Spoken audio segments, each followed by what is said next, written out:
for clarity. And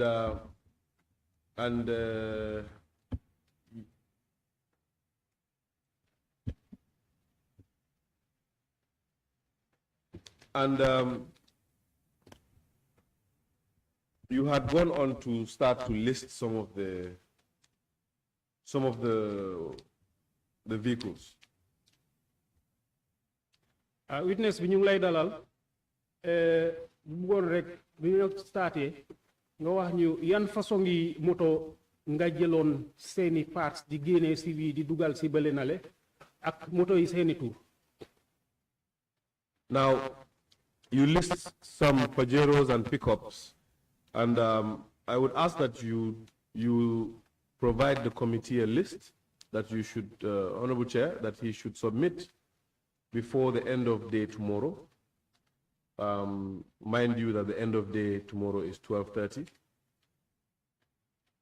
of the working day, of course, 12:30, to list all the vehicles that he cannibalized. And Sergeant, what we want is the make of the vehicle, the sashi number, the number plate, if possible, and perhaps maybe the condition at the time, what you were cannibalizing from other vehicles. So in each issue of cannibalization, at least 2 vehicles should feature.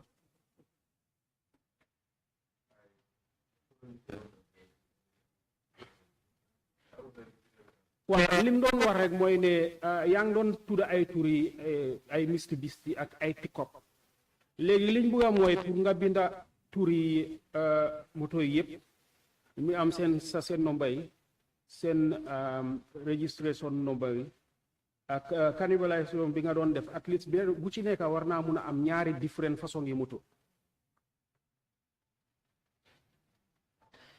Well, loolu nekk problème because loolu already def nañ ko because si waxtaan bi maam moo woon naa ko ne am naa ko xam ne def moo ma daan bindal whatever lu ma doon def so right now moto yooyu yëpp ñu ngi leen def invented ñu ngi si loxo wéye suso te moom mi ngi war a ñëw fii moo tax ma bàyyi ko.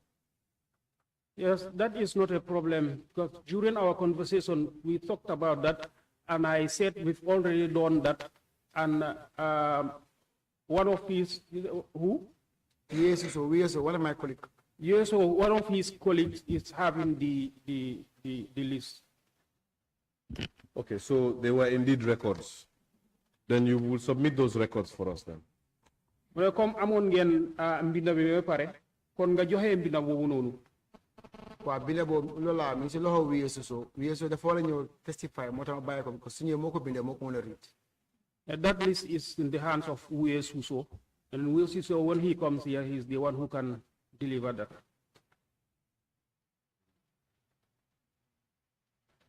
Fair enough. Now,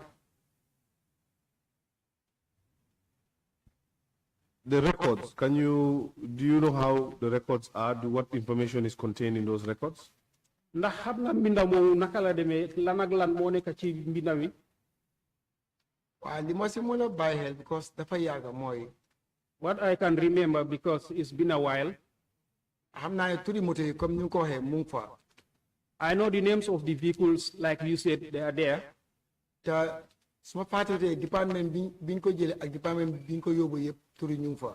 If I don't forget the departments that the vehicles were, and everything is in the list. With their contact number. And those who brought the vehicle to hand over them, their names are there and their contact numbers. Okay, that's fine. I would still insist that you do your own list and send it to the committee as I have applied to the chair. Bagna why betay dina wax ne nga defat sa liste ci bopa nga indi ko. The committee will also ask Lamin Suso to submit his own list. Committee vitam dinañ wax Lamin Suso mu indi bossi bopam mu di ngay wax. Why loolu def ko dut waaye comme time bi mu jox fii ba électoral booy bi dafa dem mankama te fu mu jaama call ko mu copy ko send na ko so xamanda naa ko mën a get from here against electoral. Doing the list is not a problem, but the boy have gone to Mankamankunda And from here against tomorrow, the time you said is too short. I'm not sure if I can make it. Okay, I'll leave it in the hands of the chair. The chair will prescribe a time. Chair, then chair na. Mention one is the same person. It's the same person. Yes, Honorable Chair. The witness had mentioned in his previous testimony on a previous date that there were two Lamin Susos. There was one Lamin Suso who was a PIU officer, and then there was one Lamin Weir Suso who was a state guard, who was his colleague. But he more often calls him Weir. That is right, right? Sir, Munala rectify Fena. Do PIU coalition. Coalition, okay. I see. Yes.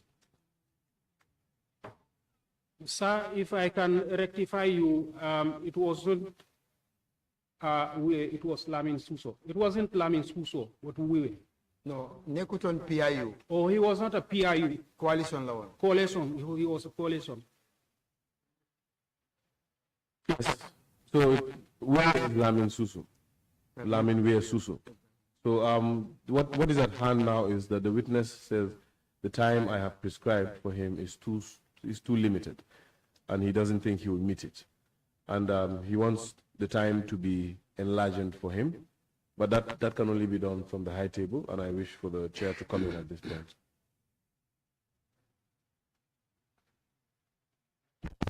All right, Council, I think the Monday will be fine for the witness. At least you have 3 working days. I'm okay with whatever the chair deems, or the chair agrees with the witness, but it's for the witness to indicate when is reasonable for him, when he can be able to get it. He has indicated that the records are not with him. Okay. They're with someone else that he needs to get it from. So maybe he can indicate for us how long he will get it. No Monday, never, inshallah. The Monday will be okay, inshallah.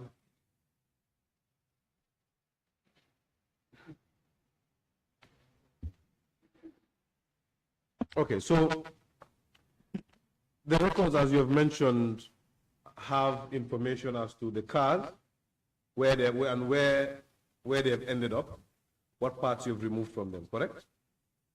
Comme ni nga ko waxee record yi mu ngi wone moto yi ak bagage yi ñu fa génnee ak fan lañ mujjee. Wow. Yes. And to your recollection, to the best of your knowledge, where they have ended up, they are all government offices, correct? Mu ne ci si li nga mun a fàttaliku moto yooyu noonu yëpp fi ñu mujjee ndax ci office vehicles lañ. Was the government be acting military? Yes. Were they all government vehicles, civil government vehicles, or were they military vehicles as well? Ndax ñoom ñëpp moto government la woon civil moto ndax dafa amoon yoo xam ne ay moto soldat lañ woon. Motor soldier move for motor civilian move for then mix. They were civilian vehicles and army vehicles. Okay. I'm worried about one thing before we move. The list that you say is with Mr. Lamin Suso. Isn't it not a public record? Mu ne am na leena lu ko si jaaxal moto Lamin Cissé mi nga wax noonu ndax Suso Lamin Suso ndax nekkutoon moto government. Understand for it. Mu ne moto Lamin moto mu ne understand it. He didn't understand what you said, sir. Yes. What I'm saying is that the records that Lamin Suso was taking, those are records of the government vehicles, aren't they? So thereby making them public records that document itself. Mu ne ndax records yu Lamin Cissé doon jël moto yi ndax loolu government vehicles yi la woon ndax. Was the government vehicle yi taxawoon Kotu fi yolaan ko doon génne. They were the government vehicles that were parked at Kotu. So that means that that document that Lamin Suso was developing is not Lamin Suso's own property, but it's a public record. Lamin Suso kon mu mel ni records yi mu doon jël noonu nekkutoon ay moto boppam waaye moto nguur bi la woon. Wow. Yes. So why, I'm curious, how do you keep your records?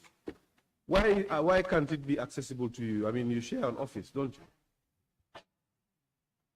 Can you please repeat? Sure. I'm distracted. Why is it that you will need Lamin Suso to be present before accessing that record? Lu tax nga bëggoon Lamin Suso mu fekkee ko balaa ngaa mun a jot moto yooyu noonu lu tax nga bëggoon Lamin Cissé mu nekk foofu noonu mu witness ko balaa ngaa mun a am access si moto yi. Documents, not Documents yooyu noonu.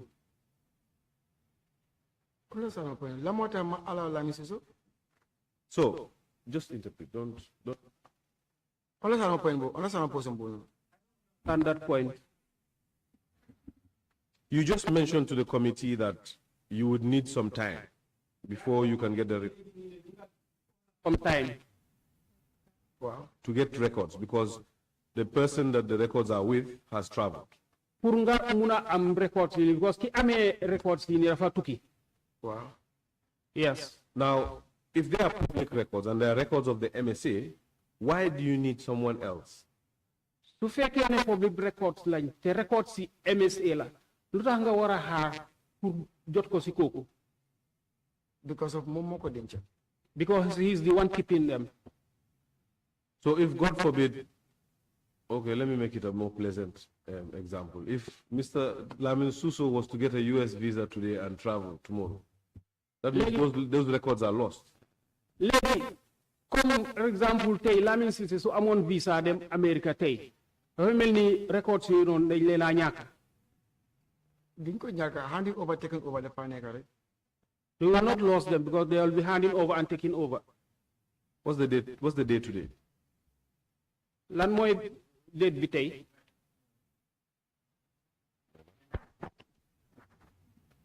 What's the date today? Mu ne lan mooy date bi tey. Tey anyway just 9 la. What day? Ban bés la tey. Thursday. Alhamis, Thursday. And we all know Thursday is a working day, right? te ñu ñëpp xam nañ ne alxamis bési liggéey la. Wow. Yes. So why did he travel without handing over? lu tax muy tukki te defut handing over.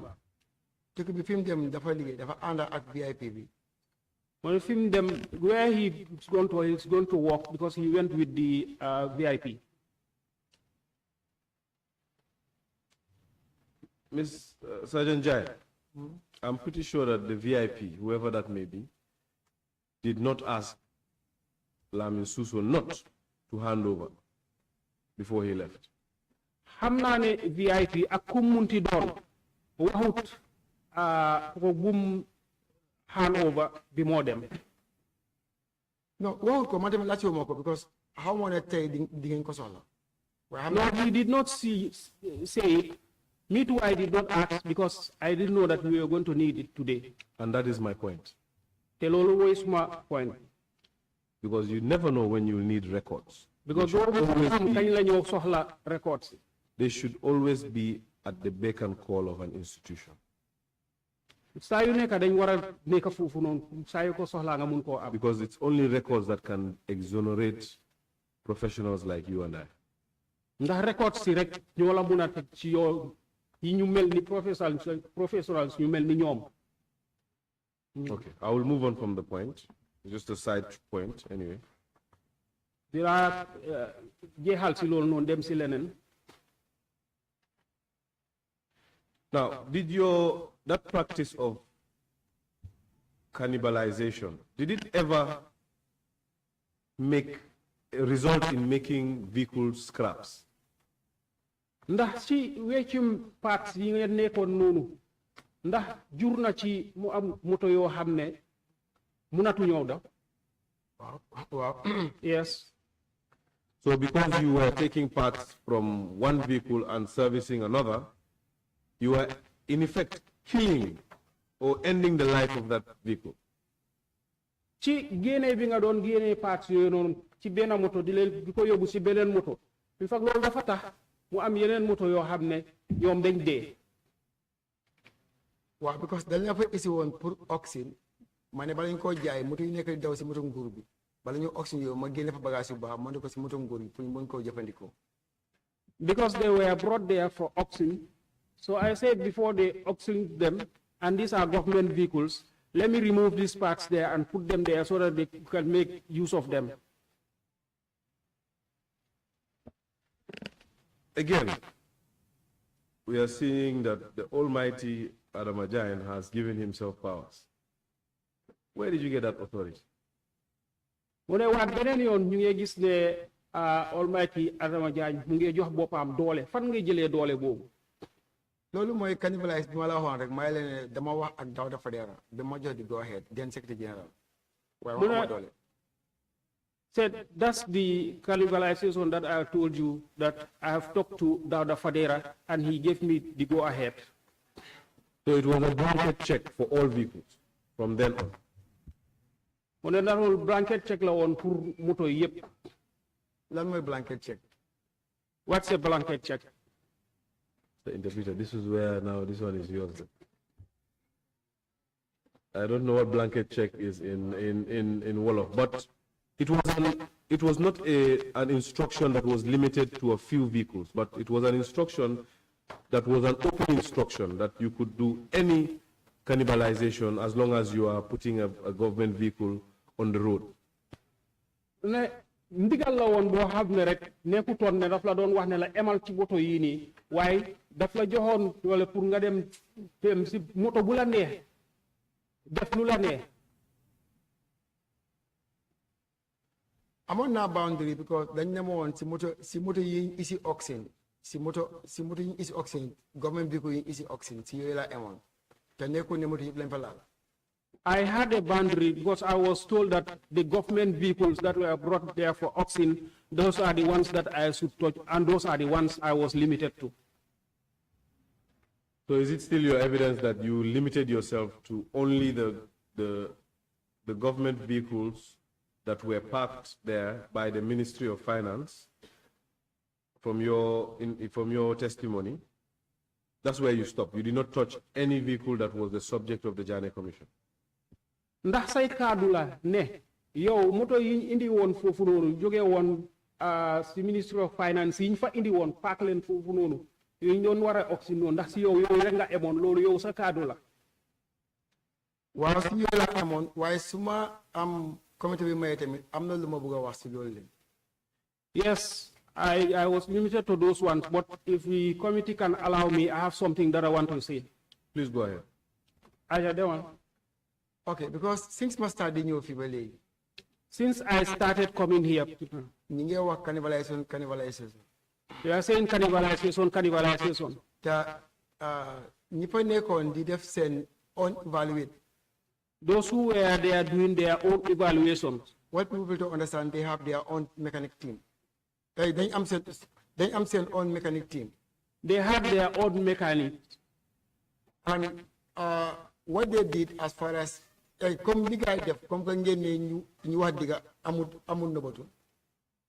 they did, as long as we said the truth. They said evaluation. Come take, for example, Munna give sample to this. Munna give sample, Celia. When they come, like I'll give for example. Okay.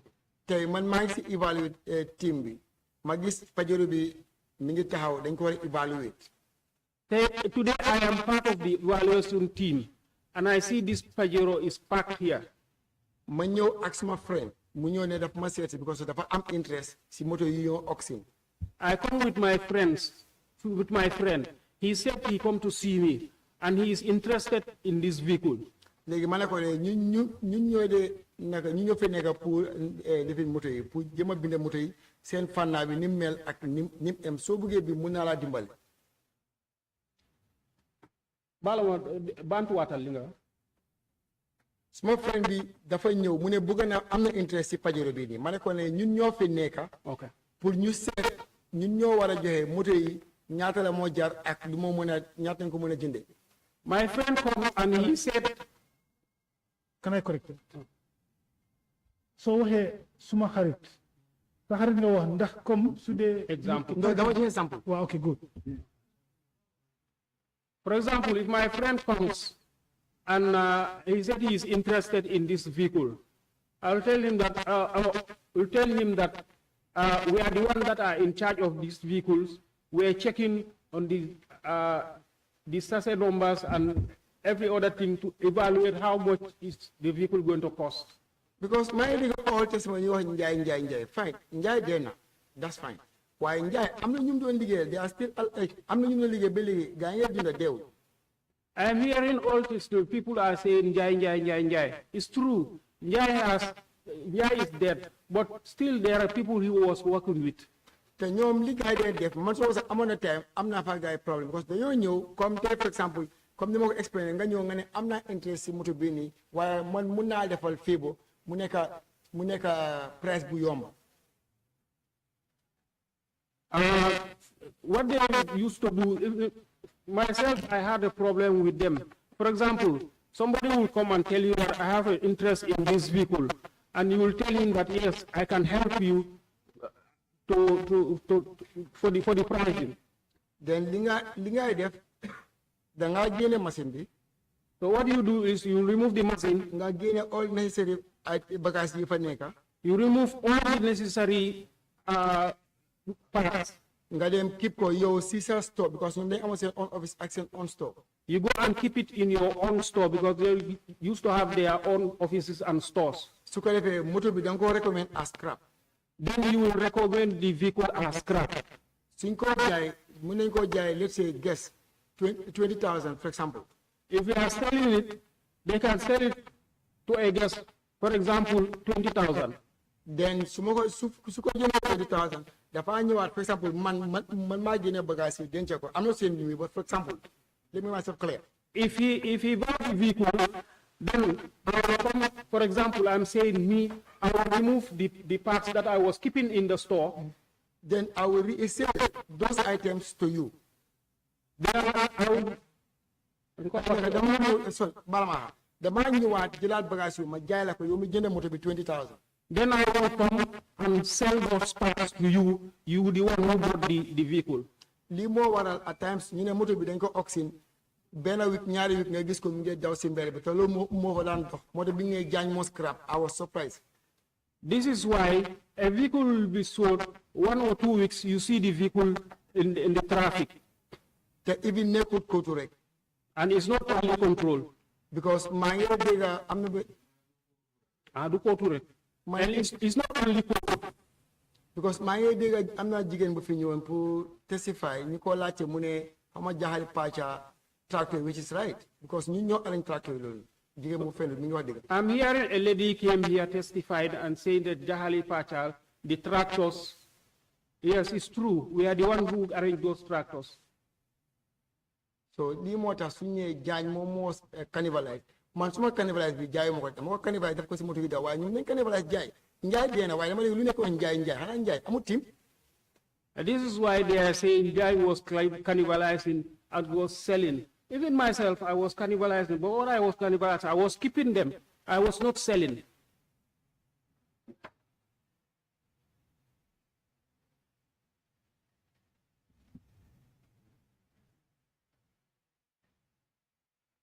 Nekkuloo woon di jaay ak lan. Man nekkuma di jaay dama ko doon cannibalize jël ko si moto nguur def ko si moto nguur waaye ñoom ñi nga xam ne dañoo cannibalize jaay wotaf ñoom nag. I was cannibalizing, but I was not selling. I was cannibalizing, removing them from one vehicle and putting the parts to another vehicle, government vehicles. And we are talking about how about those who were cannibalizing and selling the parts? Are you done? Meanwhile, sir. Wow. Okay, that was a lot of examples. My head is spinning. I want us to now talk about facts. Who are they? You kept saying they. Can we put names and tags? You know, yang don't have example you bëri def nekk ay boppam sa dafa jaxasoo ndax yow léegi mun ngaa wax ñi nga ne de ñoom ñooy ñan ndax mun ngaa wax ay tur.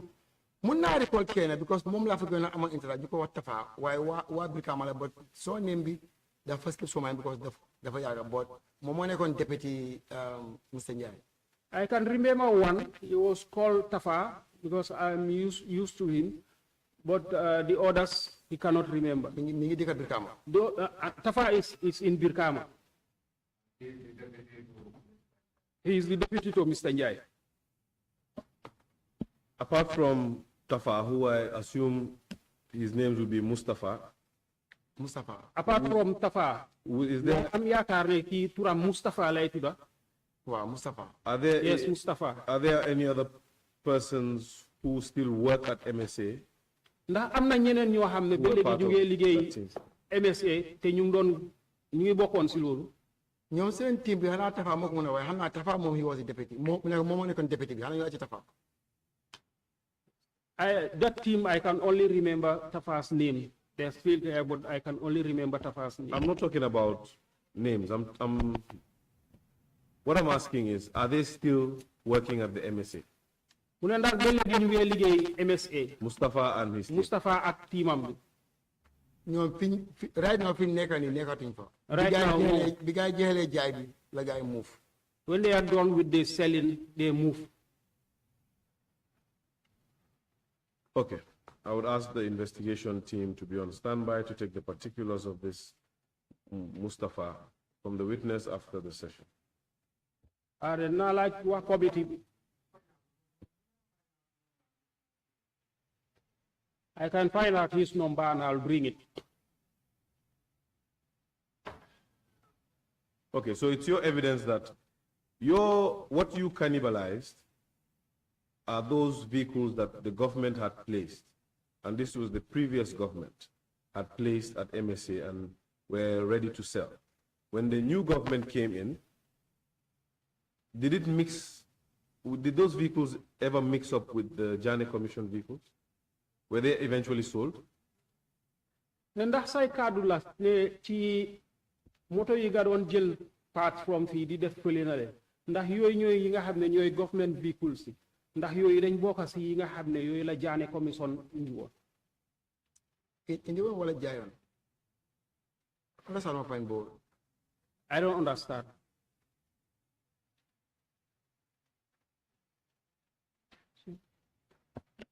Okay, what don't you understand? Lan nga understand? yaa ngi wax indi woon wala jaayoon bi JANNEH Commission jaayoon wala bi JANNEH Commission indi woon loolu I want to understand. Is it the ones that JANNEH Commission sold or the one they brought? My question is, Ma laajte bi mooy you had given us a narrative that dañ ñu wax ne you found vehicles there that were government vehicles.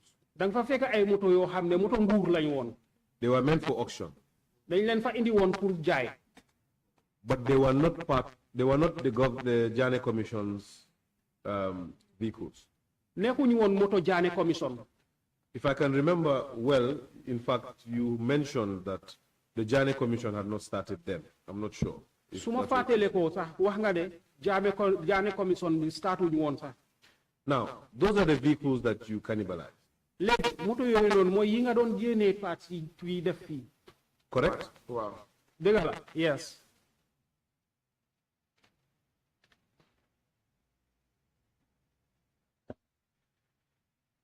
However, the reports we have ak lu mu ci réew ñun liñ fi jot. is that you and Mr. Lamin Suso mooy yow ak Mr. Lamin Suso cannibalized yéen a ngi doon génnee parts di dugal fi yeneen moto. vehicles that were part of the JANNEH Commission. moto yoo xam ne ñu ngi bokkoon si JANNEH Commission. Now my question is, léegi suma laajte mooy those vehicles that you are auctioning, you are cannibalizing, moto yooyu nga xam ne nag doon génnee parts di def di génne si dugal si yële. where are they? Were they eventually sold off? ndax anañ ndax dañ leen mujjee woon a jaay. yooyu yëpp jaay nañ leen benn ko kotuli. They are all sold. None is at Kotu now. Who sold them? Kan moo leen jaay? si ni ma ko déggee ñu ne government auction bi ñoo ko jaay si ni ma ko déggee because fekkut ma fi. According to what I heard, they said the government auction sold them because I was not there when they were selling them. And where were you? Foo nekkoon? maa ngi woon Darfur. I was at Darfur. When did you go to Darfur? Kañ nga dem Darfur? More them Darfur be. My going to Darfur. No, sorry. My apology. My jégalu. Binyo jai tractor yi. When they were selling the tractors. Please answer my question. The date. Laajteel déglu. When were you taken to Darfur? No, I mentioned Darfur wrongly. No matter my apology. Okay. So you retract. Legi binyo jai moto yi. When they were selling the vehicles. Feka tambolon delwad na back to State House. My own see smart trials put them down. I was not there. By that time, I returned back to State House of my trials to go to Darfur. Okay. Can you elaborate on that? Ndax mun nga ko gëna leeralat? Lima mean binyo def oxygen moto yi. When they were doing the auction of the vehicles. Tractor the oxygen moto yi nekkon fofu non nga ne moto nguur la. Not the tractors, auction of the vehicles that were there, the government vehicles. Because auction dafa am ñaari yoon. Because auction happened twice. Binyo auction tractors yi. When they were auctioning the tractors. Binyo auction moto yi. And when they were auctioning the vehicles. Binyo auction moto yi fekk tambo my one six more trials mangé dem Darfur. When they were auctioning the vehicles, then I was at my trials for preparing for Darfur. And what about the tractors? At the tractors in I was there. That was before you left? Wow. Yes. Now, do you remember the time you were deployed to Darfur? Ndax mun nga fatale ku time biñ la yónni nga dem Darfur? I think sometimes 2020 like that. Why I'm call the month. I'm not 2020. If I don't forget, it was sometimes in 2020. But I cannot remember the exact date. It was a deployment by the government, but to a UN organization, correct? The government ñoo fa yónni woon ci a UN organization. Wow. Yes. The reason I ask that is because even though this exercise has shown that the government of the Gambia doesn't cherish records, I'm pretty sure the UN does. So I'm sure you got a letter deploying you to go to Sudan. Correct? Li tax ma laajte loolu mooy because government bi ni recognize cherish ko. So xam naa ne yow dañ nga deploy pour nga dem Darfur. Dégguma foofu nga ne government bi waxut la.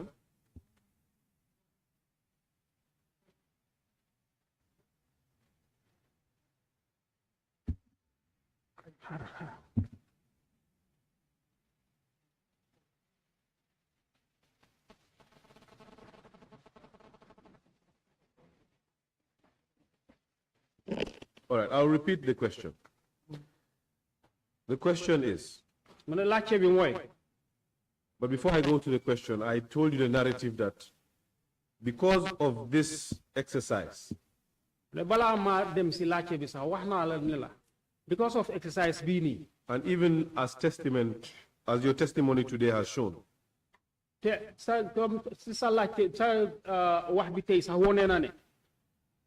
the government officials, public officers like yourself, and numerous other public officers that came before this committee,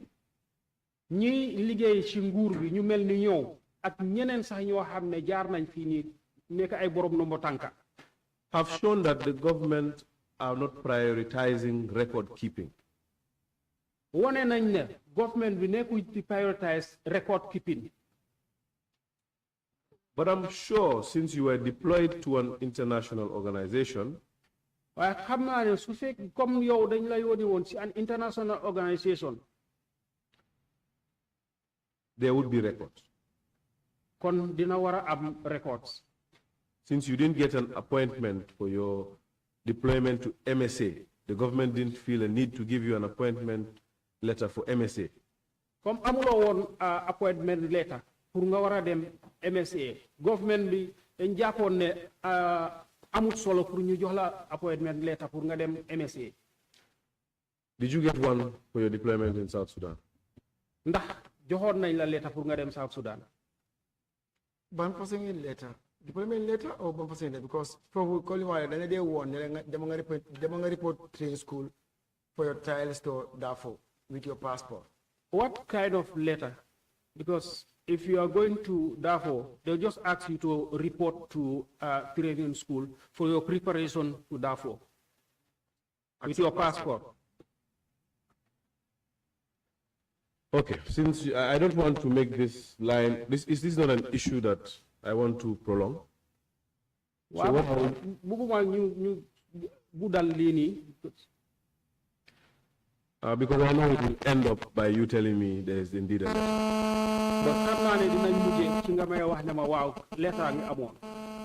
So I will excuse you and just say that the committee is asking for that passport that you used to go to Sudan to ascertain the date that you went to Sudan. The committee bi ñu ngi laajte pour nga indi passport boobu noonu wone ne da nga demoon Sudan. But if God is to make it that you suddenly remember that there was a letter, ay su fekkee ne yàlla def na nga mun a fàttaliku ne letter amoon na. Then the letter can substitute the passport. Then letter bi boobu dina dimbale passport. Passport is part of the Manko snap on his phone. If I don't forget, I snap my passport with my phone. But I don't think maybe I was my check see my document and then I have his passport itself. Maybe when I go home, I will check in my documents to see if I will see my passport. Was that your first passport? Ndax boobu mooy sa passport bu njëkk. That was not my first passport. My first passport, that one is expired, and I renewed it. And you renewed it with this passport that we're talking about, Wow. which is still valid. No, both are expired. When did it expire? That one has expired. The new passport has expired. The passport that you used to go to Darfur has expired. But will expire because of Manko, I'm a 2020 Lago Am, so 2025 That one has expired because I got it in 2020 and 2025 it expired.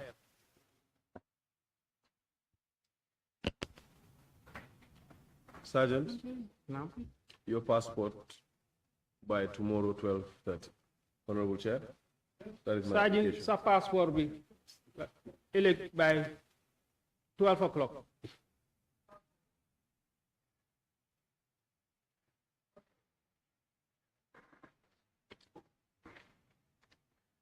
All right, so you mentioned that there was cannibalization going on two fronts. Léegi wax nga nu ñu génnee parts moto bi def si bëli na mu ngi amoon si ñaari fan. On your end Tag wala and on the end of the coalition boys. ak si wali boy si coalition bi. evaluators. Evaluators. My apologies. ñi jégalu.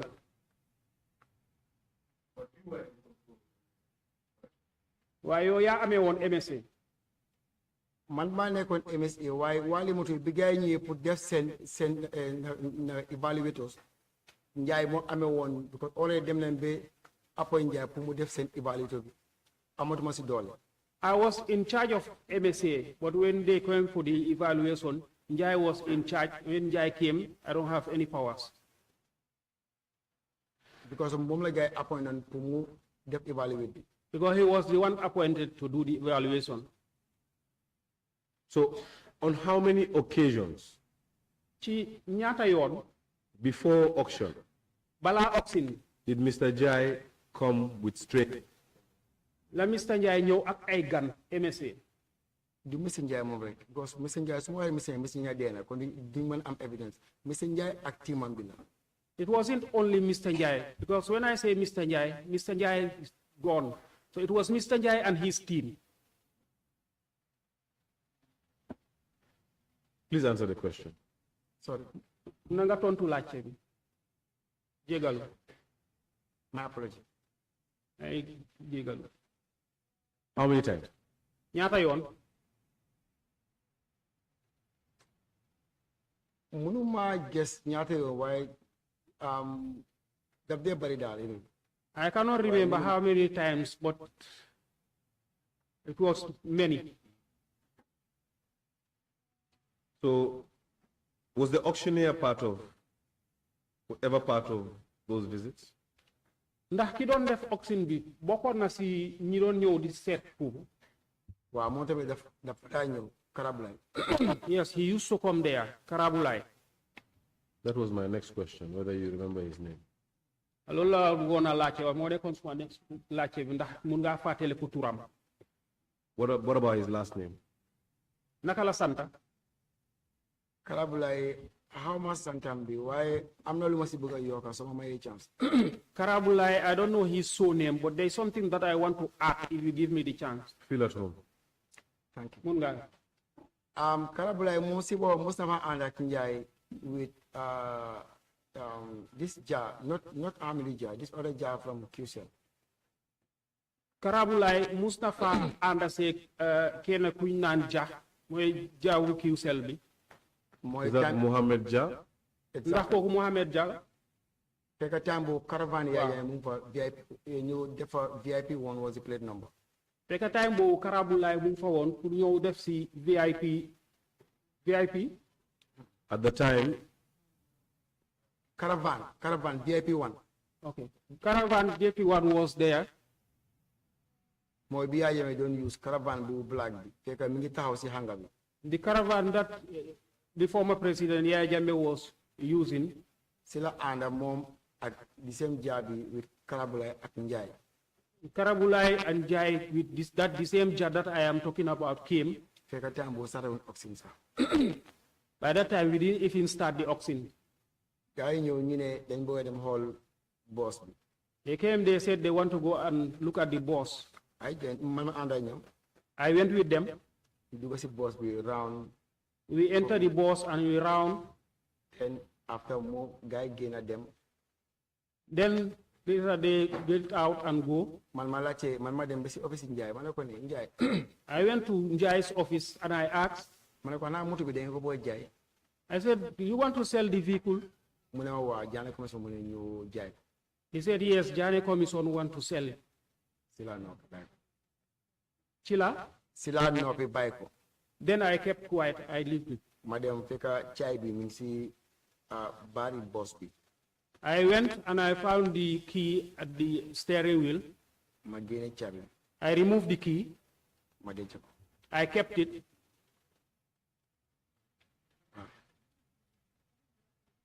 That's it? Ndax loolu rek la. Waaw after bu ñu fi naa la explain waaye ma denc ko. Then when we are done, I will explain why I kept the key. Go ahead, just tell me. Okay. Continue. La moo tax ma denc caay because dama leen ne. Why I kept the key is because I told them, Boss bi nii VIP boss la amul problème bañ ko war a jaay parce que dañ ne auction waaye moto bi dañ ko bàyyi state mu use ko. this VIP boss, it has no problem. Why should we auction it? Mu ne moom dafa am order from Janne commission pour ñu jaay all Yaya Jammeh's assets including government vehicles. He said he have an order from Janne Commission to auction all Jammeh vehicles, including the government vehicles. Then Sorry, 1 minute there. You know, at all times, Haral, then a minute, because xam nga waxtu bu nekk the vehicles were separated. moto yi dañ leen séparé woon. Now, I'll just give you a heads up that whenever you want to tell us that all the vehicles were put together as one lump and sold off, please make it unequivocally clear that they joined the vehicles from the auction of the previous government to the Janne Commission vehicles. I'm not trying to put words in your mouth, but that needs to be clear at what point that mix-up came up. léegi li ma booy comme moto yi dañ leen séparé woon léegi saa yooyu wax mbiri jaay moto yi ba moto yi yëpp dañ leen indi woon benn place léegi ñu ñuy wax yan nga nekk di wax yan lañ nekk di jaay pour bañ jaxasoo bi indi ko ñu mun a xam ndax yu Janne commission la woon ndax government vehicles yi ñu fa indi woon pour auction na. loolu moo tax ma ne dama ko laajte moom Ibrahima Njie. That is why I said ask Ibrahima Njie. Mane ko lam wata ngena jaay moto mu ne dafa am order from JANNEH Commission. That, I said, why are you selling this vehicle? He said they have an order from JANNEH Commission Pour ñu jaay moto former president bi, for them to sell the vehicles of the former president together with those government vehicles was parking. together with those government vehicles that were parked. To be clear, Pour mu leer, the government vehicles are those ones that you found there before even the JANNEH Commission began work. Exactly. moto government mooy yi nga fekk ñu ngi park foofu noonu balaa liggéey JANNEH Commission di commencé. Exactly. Exactly. Those are the same vehicles that you said that the previous government had highlighted. yooyu mooy moto yi nga wax ne government bu njëkk ba yooyu lañ highlight. Wow, yooyu la. Yes. Please proceed. You were talking about your justification for hiding the key. Okay. Léegi bi ma jëlee caabi ma denc ko ma laaj ko loolu mu ne gaañ. Allow the interpreter to interpret what I said. When I took the key and I keep it. So ci laa den mooy bu ma xëy ne mooy dañ war a jaay moto yi nekk JANNEH Commission bi ak yu government bi ma ne ko waa baax na booy ma ne ko waaye yow yaa ngi def sa évaluate pareeguloo yaa ngi isi nit ñi mu ne non moom liggéeyam la bu ma ko wax ma ne ko baalal ma. When he said we should sell the JANNEH vehicle, I said, dang koy gàttal ko bu dee rek du ma ko mun a wax. si laa ko wax ne man maa ko wax ne Then I told him, yaa ngi def sa évaluate pareeguloo you are doing your evaluation, you are not ready. yaa ngi alal nit yaa ngi dugga di génn You are allowing people coming in and out. mu ne loolu liggéeyam la so bu ma ko wax He said that's his job. I should not tell him. si la apology. Then I apologized. Then afterwards man si suma boppa Then afterwards, me myself, jox ma ko caabi boss bi maa ngi amoon boss bi on my position astafurlah caabi boss bi on my position. I did not give him the key to the boss. I was keeping the key. noonu laa téye caabi boss bi ba biñ ma faa génne I was keeping the key until the time I was removed from there. ba one day maa ngi kër One day I was at home. I saw Jah Oil. I saw Jah Oil. This time not Hamidou Jah, Jah Oil. This time not Hamidou Jah, Jah Oil. It's the same. déedéet ñaari Jah Oil ñaari Jah la nekkul benn nga am Jah QCell nga am Jah Oil. First one bi beneen Jah bi moo ñëw pour check ko but this time around Jah Oil. This time Jah Oil came to check. Not Hamidou Jah, Jah Oil. It's the same part. Chair, Jah Oil is Hamidou Jah. yes, I think we need to clarify this one because it's mentioned in two jars and there seems to be confusion. I think we need to be clear exactly which one are you referring to. Okay, so just correct me if I'm wrong, but the first time it was Mohammed Jah, QCell. CEO of QCell, who came. Exactly. The second time it was Hamidou Jah, the CEO or whatever of Jah Oil, Yes sir. right? Yes. Okay. That Jah Oil nekkul ne dafa ñëw si camp bi Kotu man fekk already génne naa Kotu waaye caabi VIP boss bi maa ngi ko amee so then one day maa ngi toog suma kër si suba xaw ma nag ka moo leen direct suma kër ma gis dafa Jah Oil bi ak yeneen ñaari man which is I cannot remember ñu ngi isi benn V8 bu askola bi Jah Oil di use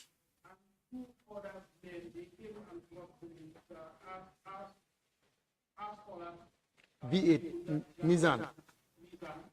Then whilst my wife was coming out sorry suma jabar noonu génn si bunta bi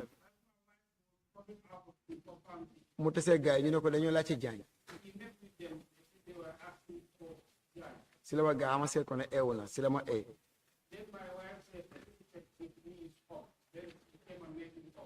mu ne ma ne ñu ne Jah moo laa laajte ma ne ko ban Jah ñu ne ma Jah Oil I said waaw Jah Oil ma laajte noonu laa génne fekk maa ngi odo tawel ñu ne yow yaa Adama Jaañ and I say waaw man ma Adama Jaañ ñu ma yow yaa nekkoon MSA ma ne waa man la ñu won ma benn document mooy receipt ñu ne ñoom ñoo jënd boos bi so dañ soxla caabi bi may la ok alaale ma sangu ma join leen ma dugal suma néeg ma sangu sol suma yére yi ma drive suma own vehicle follow leen up to court where the vehicle fii moto bi nekk bi ma àggee ma fekk Jah Awel ak tiimam bi fitam yi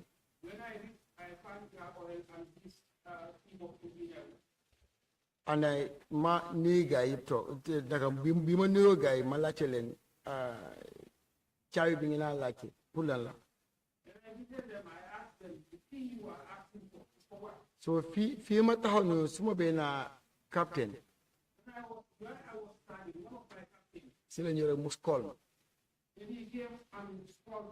and mu ma laajte ban right nga am pour yóbbu caabi ma ne ko amuloo right call ma génneel sa call bi ma ne ko soo gisee ma téye boos bi nii boos bi waruñ koo jaay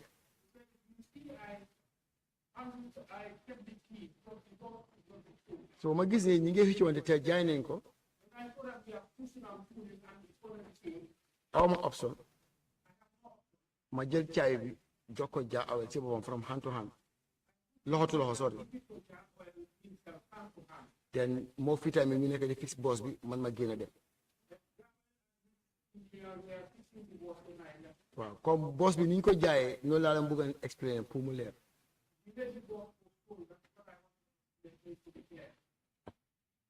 Is that everything, or is there anything regarding that boss that you want to say?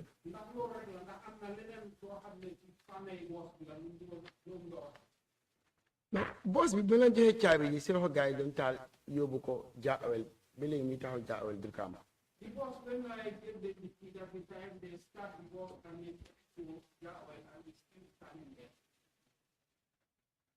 What kind of boss was it?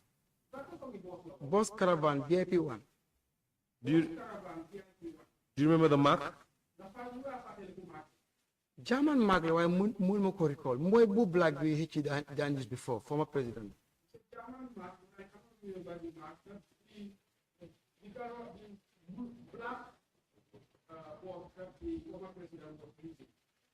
So was it armored? if I could remember yes it was armored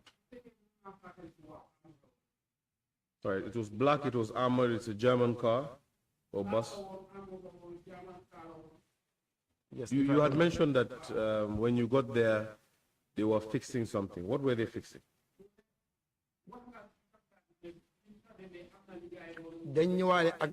dañ ñëwaale ak battery es moo la gaa doon fix Would you class the bus as a military vehicle or a civilian vehicle, a government civilian vehicle?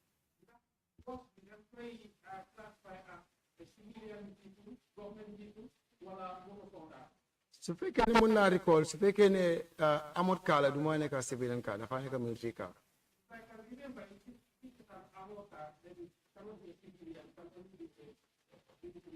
waaye moto bi dañ ko doon libeel ne moto yaa jame la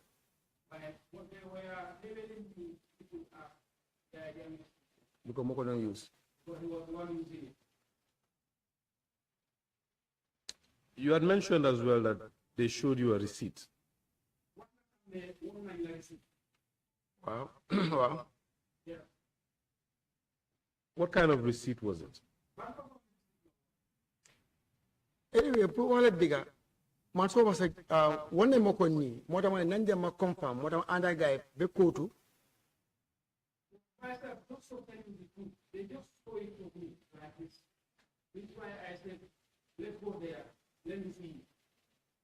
Do you remember how much was, what amount was on the receipt?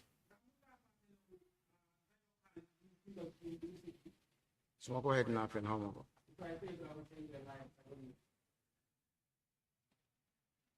Do you recall what color the receipt was?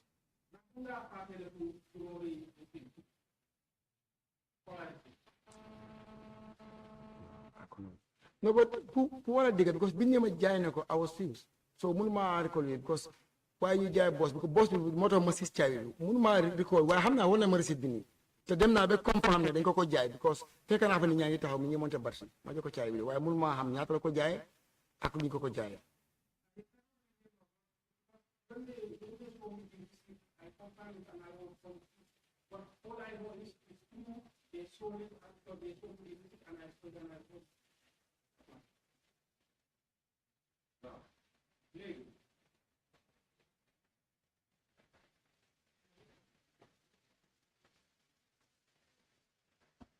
Now, I want to clarify something here.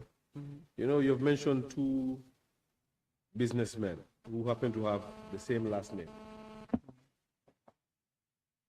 Council, can you please repeat? You have mentioned two businessmen that mu ne tudda nga fi ñaari jula yoo xam ne ñoom ñëpp benn sant lañ amee ñoom ñaar yëpp ci li ma mun a ràññee si sa wax bi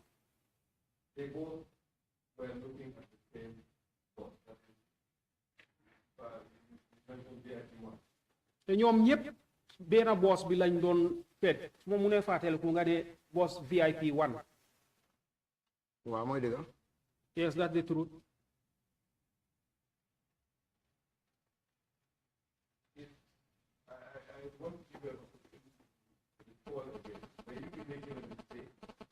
dama la bëgg a may chance bi pour nga fàttaliku ndax nekkuloo di mistake.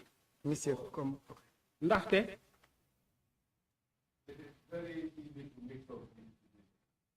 dafa yomba trop pour nga jaxase ñaari businessman yi nii.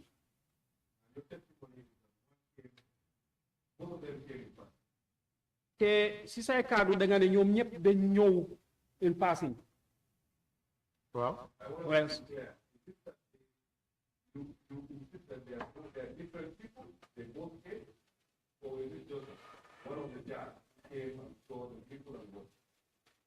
ndax yow sa kaddu la nekk ñoom ñëpp dañ ñëw in passing ndax kenn si jaay yi nii rek moo ñëw. ñoom ñaar yëpp ñoo ñëw kii seel jaam moo njëkkaa ñëw moom ak Kara Ablay ak Njaay. Both of them came. QCell Jah came first with Karabulai and Jai. After biñ ko jaayee la Jah Awel yónni driver bi ak somebody else xaw ma kaman dara suma kër ma ñëw fekk the same Jah Awel physically on the ground kon ñoom ñaar yëpp ñëw nañ fa.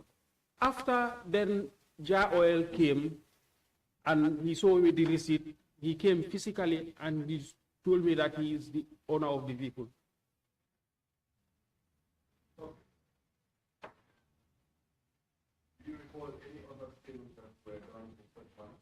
ndax fàttaliku yeneen façon gi jaay beneen façon gi jaay boo xam ne ci nu mel noonu lañ ko jaayee. because nekkul boss bi rek la fa jënd at the time. It was not only the boss he bought. because ma fàttaliku maa ngi ko def si suma statement bi am na yeneen black Benz Amoka. If I can remember, there are other Benz Amoka. what kind of friends are they? Four-wheel or are they? Salon car. yan façon yi moto lañ amoon lañ ndax salon car because maa ngi gis si vidéo bi ngeen demee State House soo bàyyee yéen a ngi demoon si boori hanga bi am na bu black bu taxaw si ron mbaar bi black proof bu ñuul bu mi tànka bi ngi wàcce façon boobu woon ñaar. They were amod because I can remember when you went to State House in your video, I saw at the hangar under the seat there is a vehicle there, black one. Amod, that's the one. No, that's façon boobu la. Oh, façon boobu la. Is that type a similar one? Façon boobu la ñaar Amoka. Two.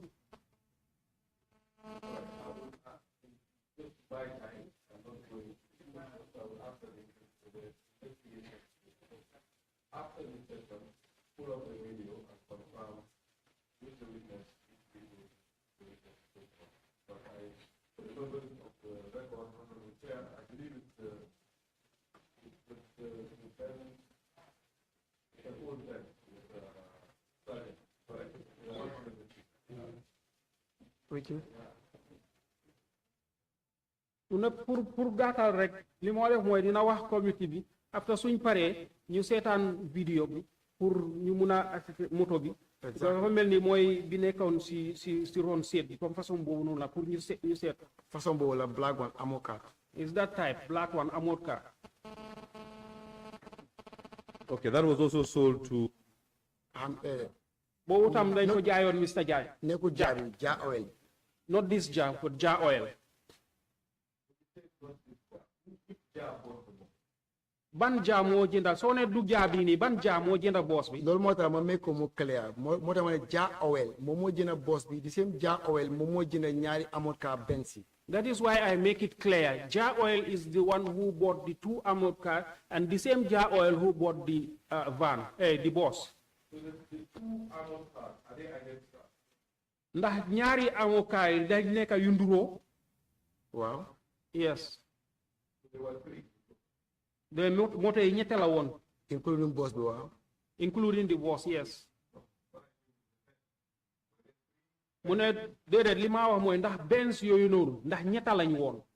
waaw soo si boolee président bi nekk State House. yes if you add the one at the State House with those 2 it's 3.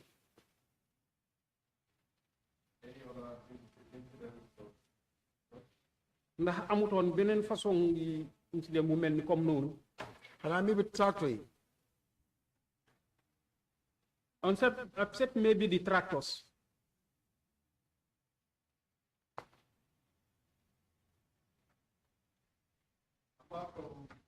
Apart from Jah Oil and Mohammed Jah of QCell. Apart from Jah Oil and Mohammed Jah of QCell. Kanwar ñoo ñëwoon si palace bi balaa auction bi te wone ne ñoom jëndakat lañ. ki ma mën a recall boobu si tractor yi AC la woon. If I can recall, that was the new tractors.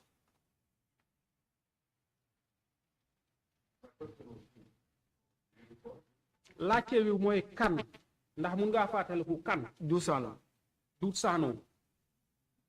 Advisor. President advisor. Presidential advisor Du Sano. Bim ñëwee ci lan la amoon interest.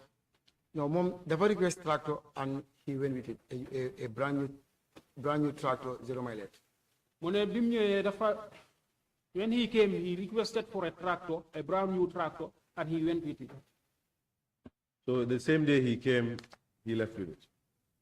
Ci benn bés bi ñëwee ci la dem ak moom. Dafa ñëw identify ko the following day mu yónnee nit mu jël si ko yóbbu ko. He came and identified the following day he sent somebody to come and pick it. Waaye boobu leen mënuma ne dañ ko jaay because time bu auction amut. But that one I cannot say it was sell because by that time there was no auction. Who gave it to him? Kan moo ko jox? It's Mr. Njai. Whilst I was man maa taxaw. Mr. Njai, then I was standing. Te boobu léegi mu ngi ko amee. And since then he is having the tractor. Ndax xam nga lu tax? Defe ne la xaw ma. No, at all. Mu nga dimbale ko mu understand.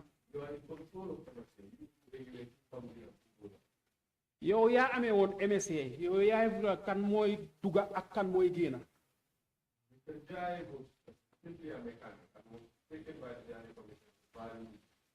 Mr. Njai moom fitta rek la woon Jagne commission ñoo ko jëloon rek pour mu seet moto yi pour mun a wax moto bi ñaata la war a jar.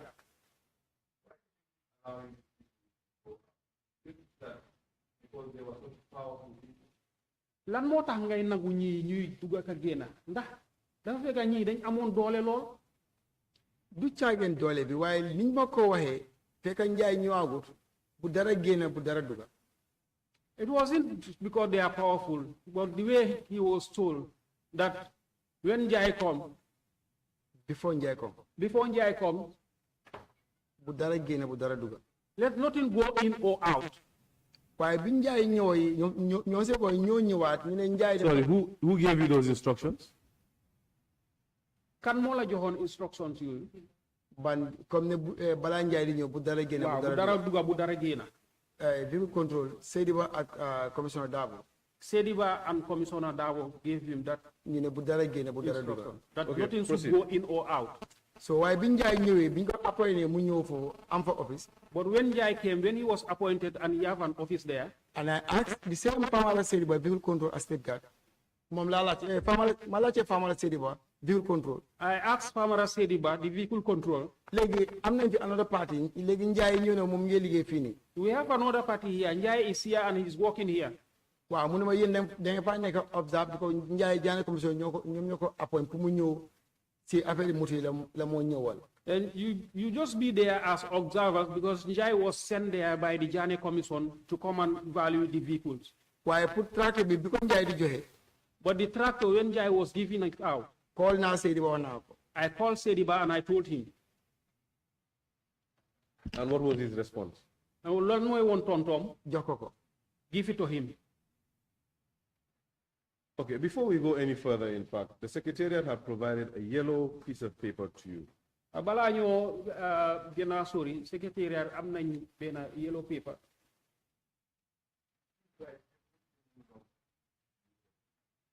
mu ne nga binda foofu noonu sa any number boo am ci waxtu boobu noonu number boo munoon di am téléphone number.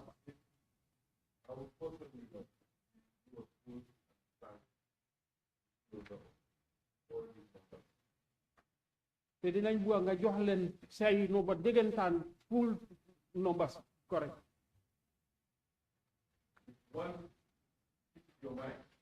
su fekkee ne am na boo fàtte.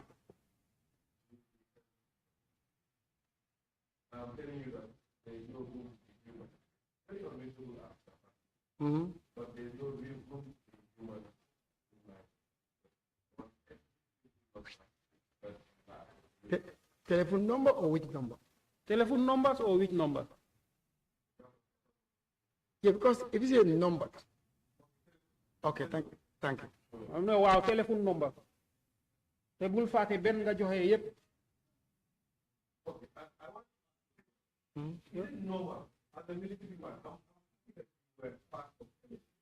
mu ne dafa bëgg a laajte lii ne ndax dafa normal pour yow military man.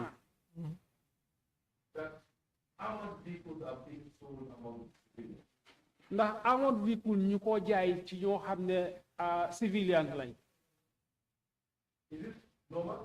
ndax loolu dafa normal pour ñu jaay amoon véhicule civilian. ndax mun nga explain la committee bii nii sax. Anyway, thank you for my question. Thank you for asking me this question. Because even so by here, Because if you remember, State House, right now, I'm not yena Sadako my phone. State House right now there are armored vehicles there. Binko jai, almost dollar, I won't go jai.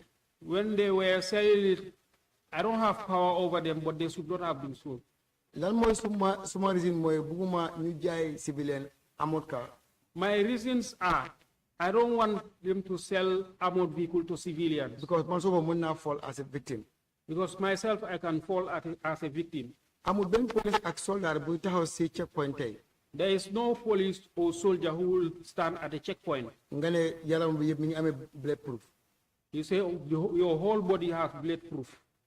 Ta amul ben police ak soldat bu amé moto pour patrol. There is no soldier or police who have his own patrol vehicle. Nga ne sa patrol vehicle bi amokala. You say your patrol vehicle is an armored car. Then ko amokala bi a civilian. Then who you sell your armored car to is a civilian. Which means you are selling your own life.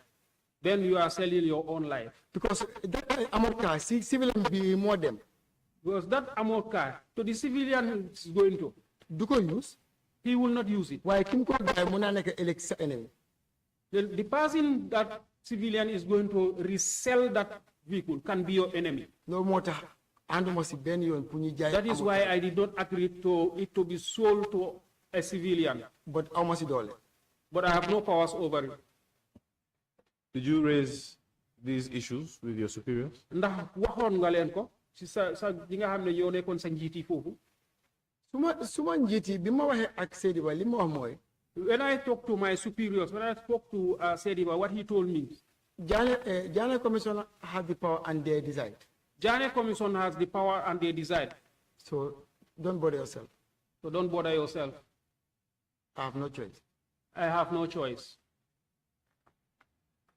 So it's only Sediba that you inform. So mu ne ndax Sedi Ba rek nga yëgal nga waxal. To be candid with you are. To be candid, yes. You are a mechanic by profession, Sergeant, aren't you? Yow fitanga by profession. How many armored cars, if you can give a percentage of the whole, ñaata amoon ka ñoo fa nekkoon su fekkee ne mun ngaa joxe percentage yi.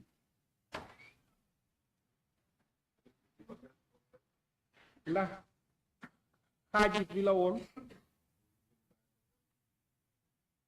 ndax 25%.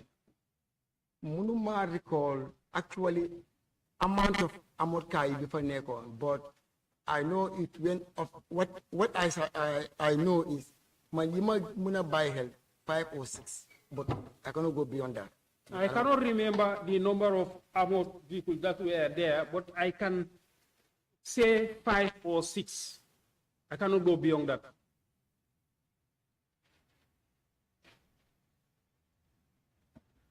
again, in the case of the tractor taken by Dusano, Beyond tractor bi nga xamne mom la Dusano yobu. why did you allow him to remove them without evidence? Lu tax nga nangu Dusano mu yobu tractor bi te wone wut sarta yu leer. That is why I said when he came, the people that I left there, I asked them. They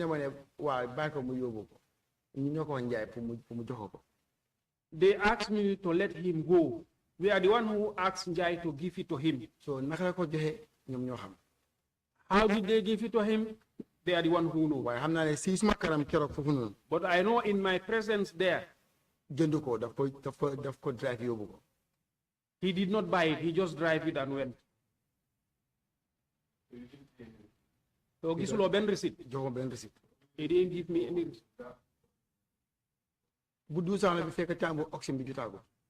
Dusano's on by that there was no oxen. The oxen didn't start yet. Are you saying that when bought the armored boat, options were on? Ndax da ngay wax ne yow Hamidou Dia bi moo jënd armored boat ndax oxen bi mu ngi woon on. Duma mo ne wax ne oxen baa ngi on because bi ma demee gisuma fa nit ñaa ngi oxen waaye fekk naa fa moom timam bi ak yeneen nit waaye gisuma fa oxen. I cannot say the oxen was on. When I went there, I found there Hamidou Dia and his team. Maybe there's one captain ki ma wax ne bi ma demee daf must call mu ne ban right laa am pour ne moto bi duñ ko jaay maybe ko mun a explain that oxen wala du oxen. There was one captain that I found there, the one that I said scored me when I went there. That one I know was there. Maybe he can explain.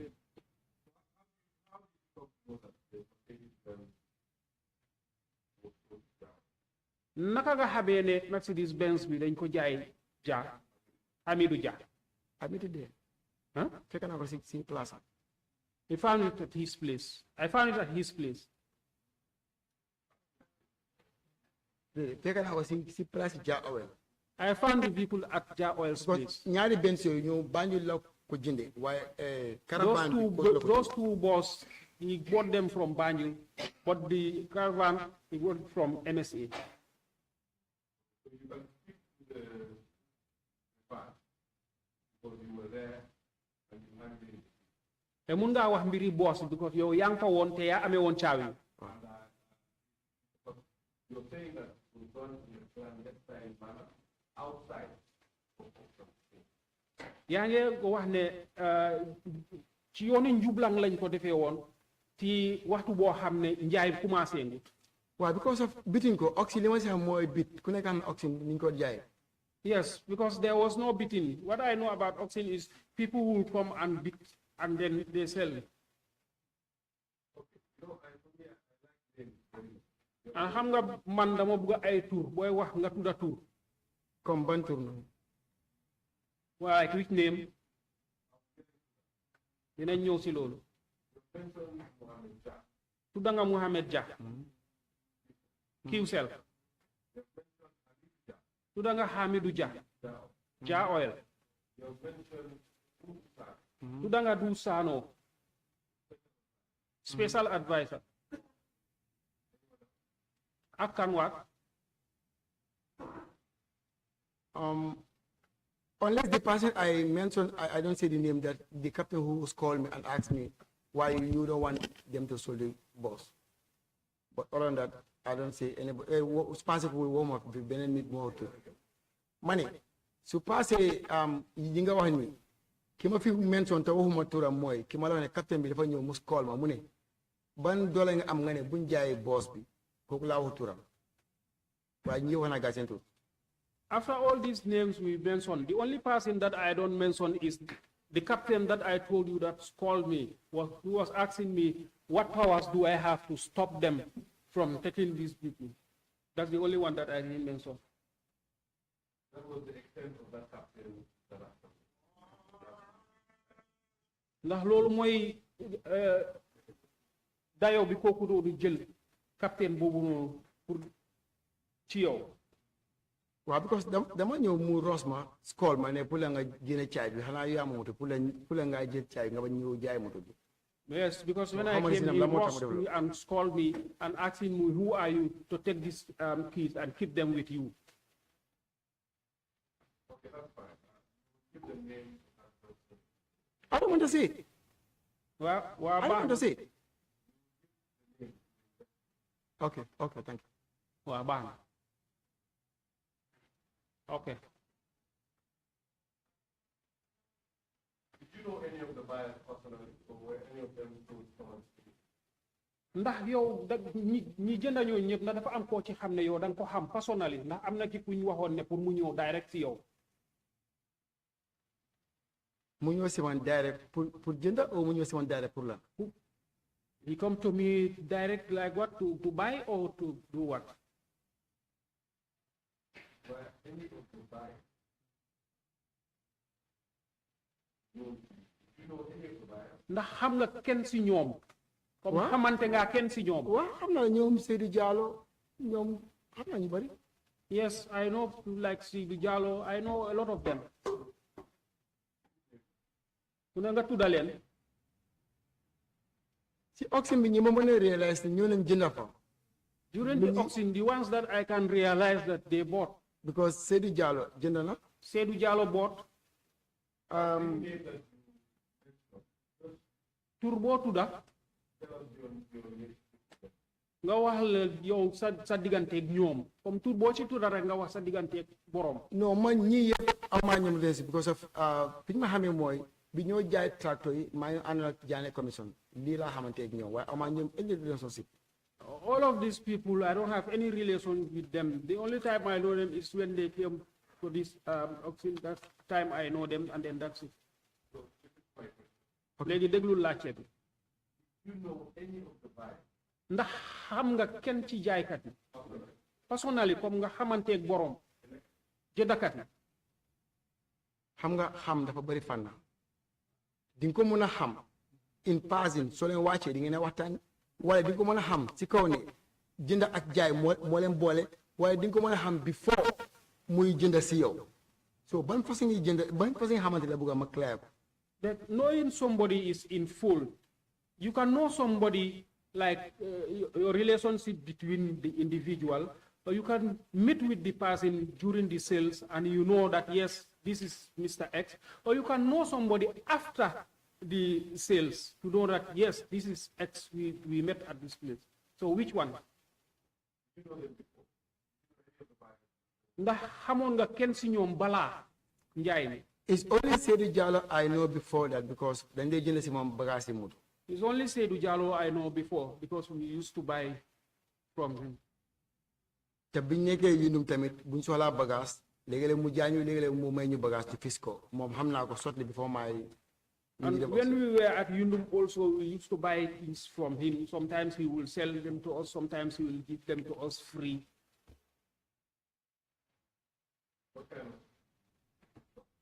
Yan façon yi bagage? Bagage yi moto comme léegi-léeg for example parts. comme for example buñ soxlaa minor brass, dynamo or starter. For example, when you need minor parts like dynamo or starter, They feel about army bill that you could make. sometimes he feels that, oh, this is the army, he gave it to them free. Why speaker then so come machine or so that you could very reasonable price. When we need something more than that, like vehicle engine, he sell it to us, but at a reasonable price. Are you saying that Mr. Seydou is in the business of spare parts? Ndax da ngay wax ne Mr. Seydou Diallo moom dafay yëngu ci mbiri spare parts. Wow. Yes.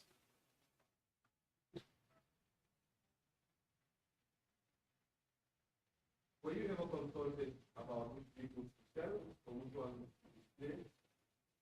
Ndax mus nañ la laaj ban moto la ñoo jaay wala ban la ñuy display. Kan mos dama ko laajte. Who should ask him? Ndax mus nañ la koo laaj mu ne looloy laajte bi ndax mus nañ la koo laaj. Li ma laajte kan moo ko mos a laaj soo leen mos nañ koo laaj dafa dina am ko xam ne moo la ko mos a laaj kan moo ko mos a laaj. What I am asking is who should ask me that? What I am asking, have you ever consulted by anybody? Ndax yow mus nañ laa laaj ndax kenn mus naa ñëw laaj la de la ndax moto bi nañ ko jaay ndax bi dañ koy display. waaw loolu am na because am na nga xam ne ñu bëri de topi candidat dañ ma dee call di ma laajte temps boobu ñu ngi ñëw def auction bi seen auction bi kañ la su ma laajtee dama dee laajtee ñoom naka alaay kura ñu jox ma bés dëgg neex yàlla ma wax leen ne bés nangam la. and dañ day ñëw jënd. Yes, the people used to ask me, when are you going to do this your auction? And when they ask me, I go to people like Alaji Quran and I ask them and they tell me. When they tell me, I tell them, yes, they're going to do the auction on this date.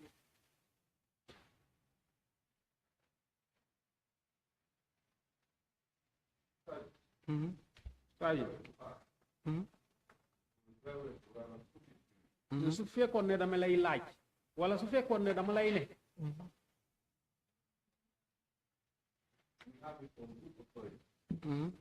ñu ngi ko amee toute autorité.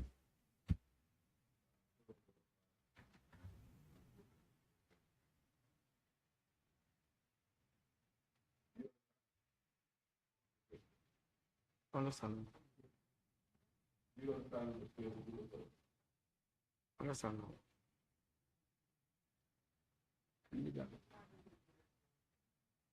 mu ne su fekkoon ne dama lay laaj. ndax am nga ci kàddu yu dëgër. continue.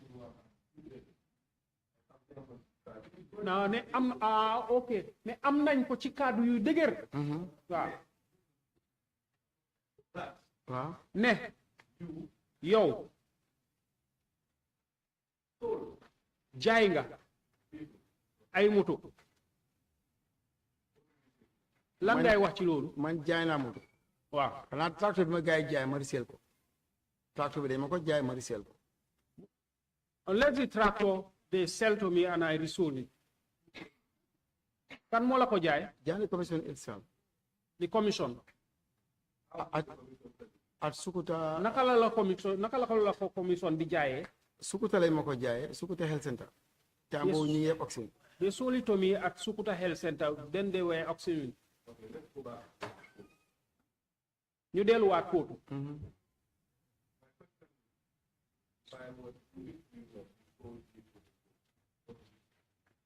su ma laajtee mooy tey su fekkee ne waxoon naa la ne la da nga jaay ay moto kóotu looy wax. non man jaay moto kóotu. No, I didn't sell any. So I was put it to you that you also bought, sorry, you also sold spare parts. No, su fekkee ne tey waxoon naa la ne la jaay nga itam ay parts si moto looy wax. Parts si moto man. non. Parts si moto mi non.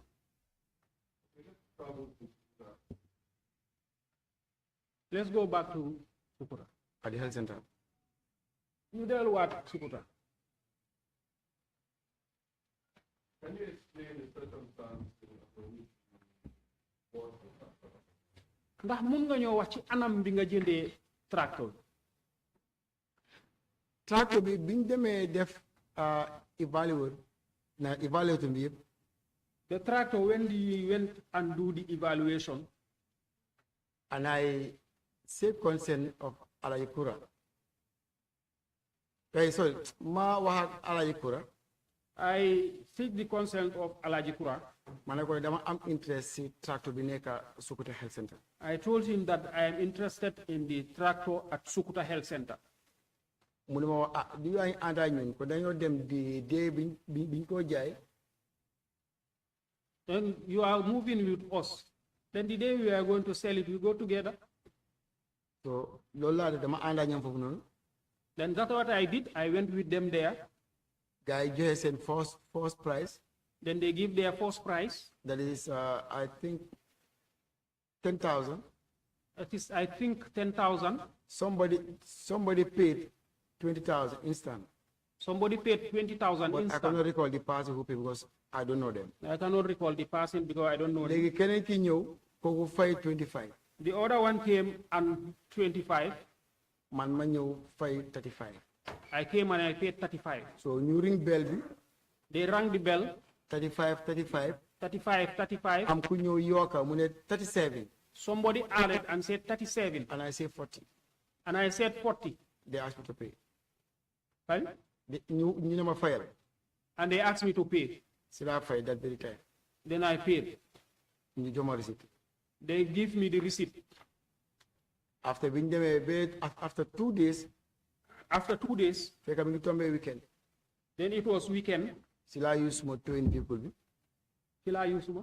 Suma towing moto bi. Or then I used my towing vehicle. Ma yóbbu ko kóotu. Then I took it to Kotu. Si laa ko maintenance. Then I maintenance it. Am ko bugga. Somebody wanted it. Ma jaay ko si 120,000. I sold it for 120,000. Which is I know that.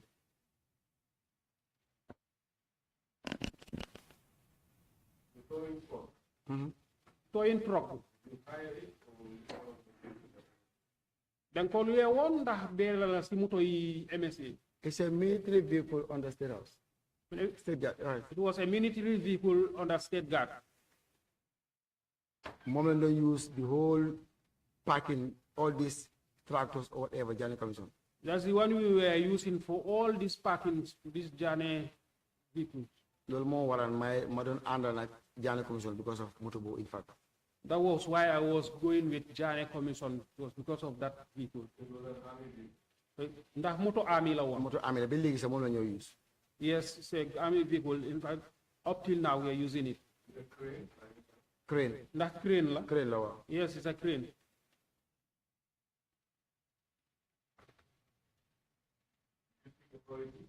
Ndax laajte woon nga pour ñu jox la ndigal Ndigal pour ànd Jagne Commission wala pour dem jëli tractor bi. pour use moto bi. Was it for the Jagne Commission or to go to the tractor sale? All this tractor was astafurlah. Pour nga dem jëli sa tractor bi. Ndax laajte woon nga ndigal pour use crane bi pour nga dem jëli sa tractor bi. Moto bi suma ondo la nekk. The vehicle was under me. Pour liggéey official. Yes. Waaw. Yes.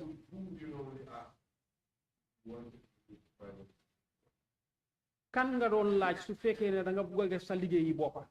Moto bu beneen rek laa ko mos a use because ban awma lu maa use ni ñu ekkati di wàcce beneen bu laa ko use mooy bi maa jëlee crane bi maa jëlee tractor bi Sukuta. That vehicle, I only use it once because I don't have anything that is heavy to be carrying. That was the only time to go and pick my tractor and bring it to MSA.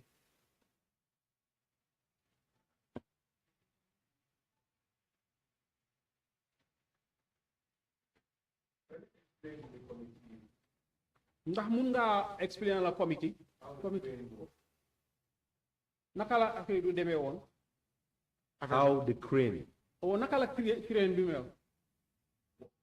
Naka la crane bi dee wookee. Crane bi lifta la. Naka la dee doxee. Naka la crane bi dee doxee. Crane bi lifta la. The crane is a lifter. Moto la driving vehicle waaye dafa am lifter si gannaaw. It's a vehicle but it has a lifter behind. Exactly.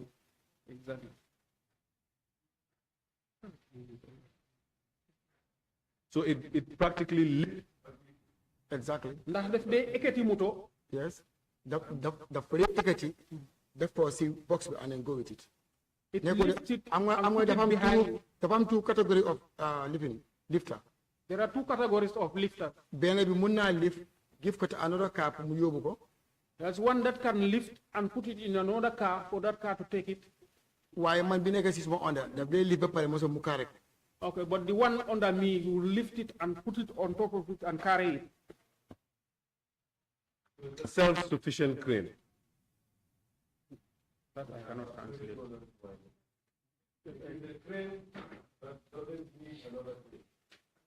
Crane la boo xam ne moom soxlawut beneen pour mu def liggéeyam. Universal la waaw. Universal, yes. And where is that? ndax crane boobu anam fi mu nekk jamono bi. Ni ma waxee yow dafa ànd ak président bi toog because moo dee carré tawalaay si bu ñoo dem. Right now is on tour with the president because that's the one that carries the tower lights. On leave rather. On leave. He went on leave. Leave. So, when did you Kañ la génn MSA? Démb. Yesterday. So when the Bi committee bi nekkee MSA time boobu take ana crane bi. Jël nga inventory bi mu ngi fa jël nga inventory bi. They took the inventory, it was there. Okay. Good call.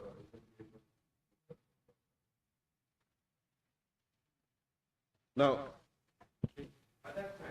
Ci waxtu boobu. they are claiming that you and members of your team Ñu doon wax ne yow ak sa ñi nga àndaloon te ngeen doon jaay moto ak ay bagage yi moto. That's false. I deny it.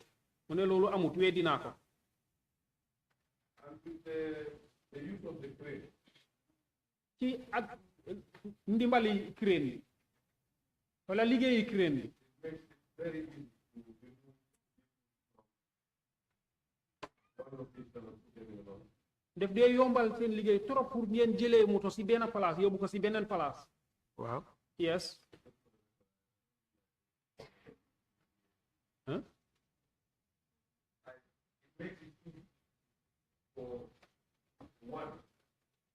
anyone to take a vehicle from one point and apply it to another. Because of crane boobu noonu def dee yombal pour nit jëlee benn moto benn place yóbbu ko ci beneen place. Waaw. Yes. And you can use the crane to facilitate your taking of parts and taking of Lan ngay wax ci tuuma yi li ne yow da nga daan use crane bi pour jëlee ay parts MSA di ko yóbbu feneen. That's Wala false. si benn moto di ko yóbbu feneen. Loolu happen na once mooy tractor yi Seydi Ba mention. That happened once. That's the tractors that Sediba mentioned. Boo leen if you allow me now explain yëpp mu leer. If you allow, I will explain it to be clear. Go ahead. Thank you. Those tractors, as you read to me, yow nga ne ñetti tractor wise ñaar la woon. Like you said, those tractors, you said 3, but they were not 3, they were 2.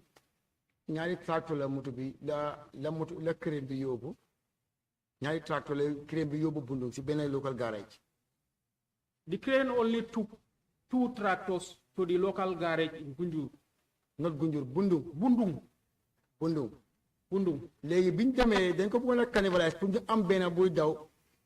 Now, when we wanted to cannibalize it so that we can have one that is concerning, waaye ñu gis ne du mun a match.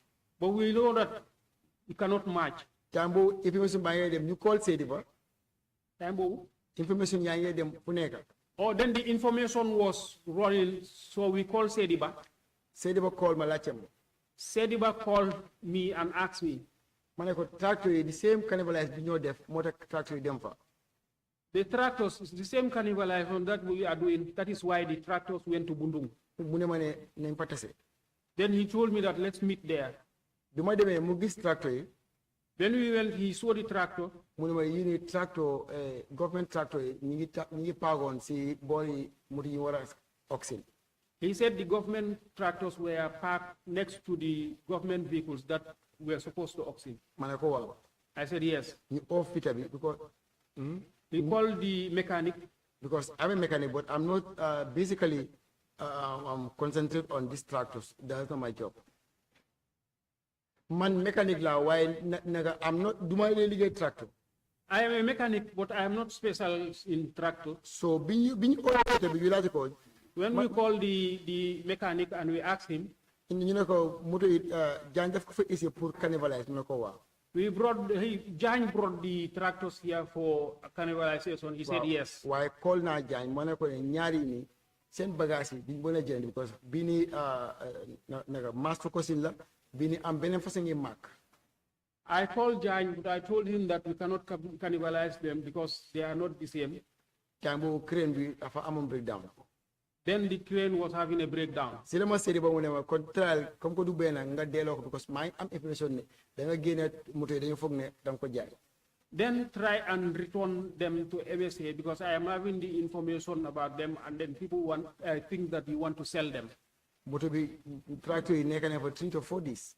Tractors were there 3 to 4 days. Time bi crane bi pare. When the crane was ready, Sila ko dem jëri moto I was there man fa. then I went there. I was there. I went for them. Ñu tok tractor si delawat ko back to Kotu. We towed them and returned them back to court. And I called Sediba himself. And I called Sediba himself. Mom si bo mu ñu clarify ne tractor bi delawat na. He himself came and clarified that yes, the tractors are back. So after the government auction bi di jaay. When the government auction was on, ñoom seen bopp clarify ne dañ ko jaayale bi ñoo def government auction moom Sediba. They themselves can attest that yes, they sold those tractors when the auction was on. At Kotu. At Kotu. This is the time I'm using that that crane. That's the only time I use the crane. That was for sale of tractors. Was that during the auction period? Ndax loolu time in auction bi la woon. Ban bi ñoo jaay tractor bi. Di nga use crane. Crane bi use moo ko pour jaay. Crane bi dama ko use pour dem jëli tractor yi ci beneen garage bi nekk outside pour delloo ko MSA. The crane I did not use it to sell. The crane I use it to go to Bundung and bring the tractors from Bundung to MSA. And I called Sediba to come and confirm. And I called Sediba to come and confirm. Moom si boppam ñëw na confirm gis ne tractor delluwaat nañ as usual. He came and confirmed that both tractors are normal. te moom si boppam biñ ko jaayaat bi government def auction di jaay moom mu ngi fa xam na ne tractor bi government bi ñoo ko jaay. Sediba himself was there when they were doing the auctions and he saw the tractors and he know the tractors were auctioned.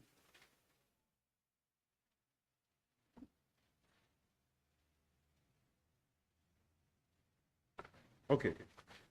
So we have established that there was a practice by Kara Abdullah Jamme and Mr. Njai to bring. Sorry? Njai with the team. Njai passed away, so but the team is still available. Exactly. Okay, sorry, Bala. No, Bala, no. So,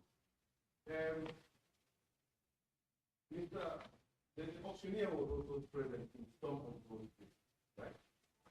Wow. Jaaykat bi mu ngi fa woon tam auxiliaire bi mu ngi fa woon si yéena mu ngi fa woon time bi Mohamed Dia ñëwee pour seeti boss bi moom Karabulay ak Mohamed Dia QCell ñoo àndoon. He was there when Dia came to see the caravan. Mohamed Dia QCell. Mohamed Dia QCell was there. And apart from the people that came, did the auctioneer, Kara Abdullah Jamme, come with any other people? Ndax auctioneer bi Kara Abdullah Jamme dafa ànd si woon ak ñeneen. Waaw. Yes. ñan la woon. ñu ne fa ak Xadim. ñoo na fa ak kan. Xadim xaw ma santam bi waaye Xadim moomoo mi ngi amoon contract si biir State House. Xadim but second name he came there with Hadim that had contract at State House. What kind of contract? Ban façon yi contract. Anyway, su ma mistaken ñoom ñoo nekkoon di def seen construct bi fu. Anyway, if I am not mistaken, they are the ones who were doing the construction there. ñëw na fa tamit ak Seydou Diallo Hadim Gueye thank you. Yes, Hadim Gay, thank you. ñëw na fa tamit ak Seydou Diallo. He came there with Sidi Jallo. Seydou. Sekou Jallo. Seydou. Seydou Jallo. Diallo. Seydou Jallo. waaw ñëw na fa tamit ak benn paa bu ñuy wax Jeete. He came there also with one pa called Jaite. waaw ñii laa mën a recall. These are the ones I can remember. Can I get the names again? Munga waha Turi. Hadim Gueye. Hadim Gay. Jah Qcell.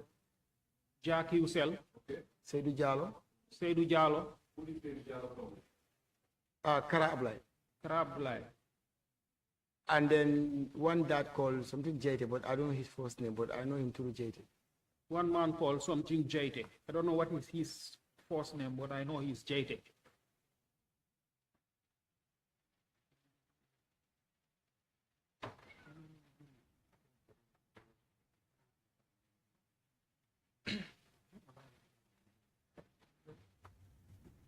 You said you don't recall the first name. Gane fate wul turam. Bukan Jeete, bu Jeete wala? Pa bi Jaite. No, Jeete xama turam. I will proceed to give you a few first names. Just let me know. Dina la jox yena tur nga wax ma su dee turam bokk na si tur yooyu. Lamin Jaite. No, xama turam man Jeete laa ko ooyee rek. No, I don't know his name. I just have Jaite. Boori Jeete. Bori Jaite. Good.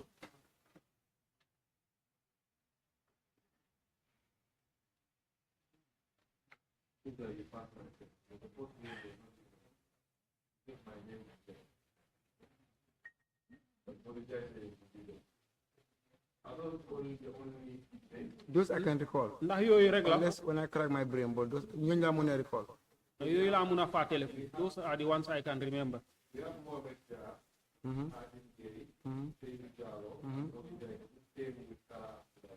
Waaye ñëwuñ at a time de. Okay. Léegi comme at the same time. Waa xam naa.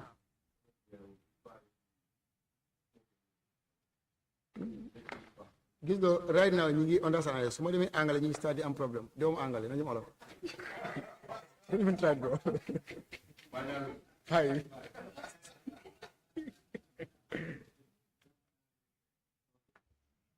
So this is why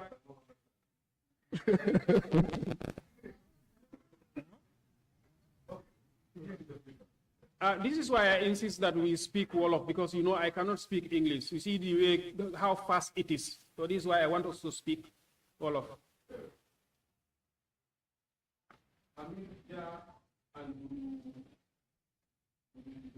Dudu Sano.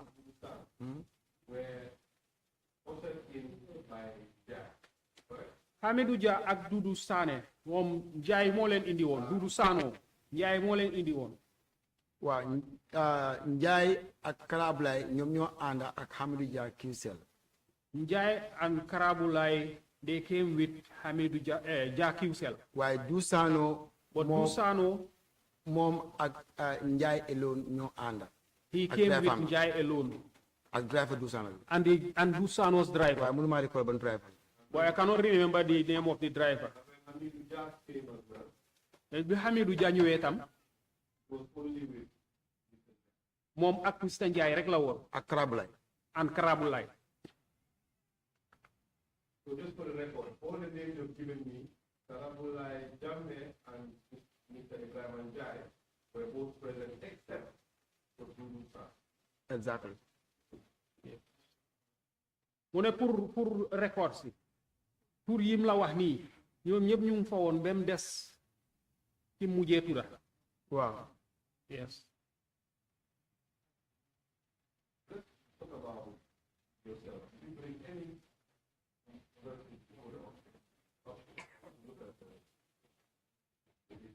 nañ wax ci yow si sa jëmmi boppa ndax amul kenn koo fa indi woon pour mu seet moto yi ñu war a oxy. loolu amul doesn't mind them. non. What about your colleagues? ñeneen ñi nga doon liggéeyal nag ci mel ni Lamine Wuyee Suuso. Language yi ñëwul pour jënda de moom mi ngi woon physically on the ground we are all working together ñëwul pour jënda. Lamin Suso was not there to buy. He was physically on the ground because he was working with us.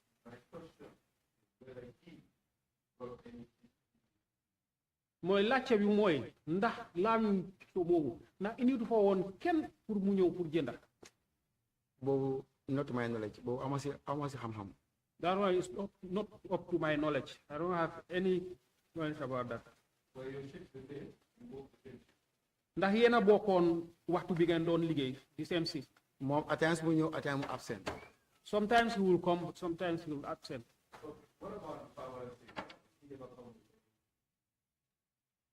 Ndax Famara Sediba musut fa indi kenn pour bu ñëw ndax kuy liggéey ci nguur bi la wala keneen. affaire oxygen bu xewee Famara Sediba twice a million de waxal directly moom mooy Nuha Job is the best moom moo nekk di right there ku mën a taxaw answer loolu leen. Famara Sediba was working with his deputy. Anything that he talk to that person, that person is the one who can answer that question. su fekkee ne affaire oxygen la. If it is about oxygen.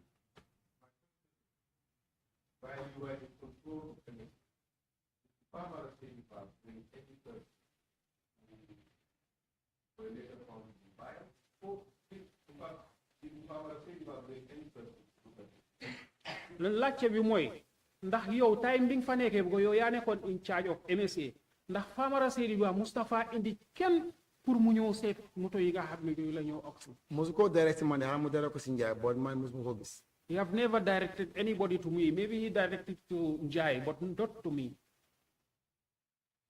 My question is what you perceive the Bible.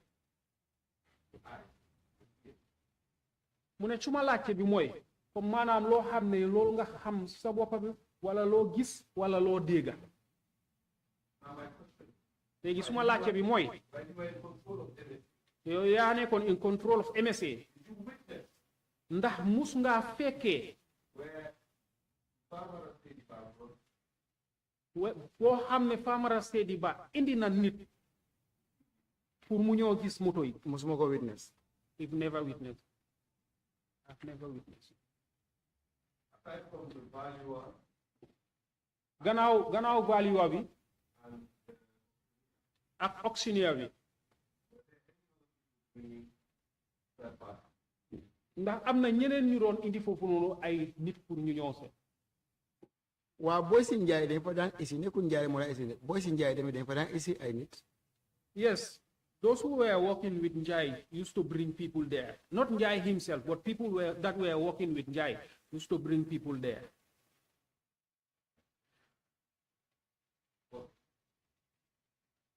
at some point, the commission had brought you in as part of it. am na time boo xam ne commission daf la indi pour nga ñëw bokka ci gaay bokk si gaayal pour la. be part of what team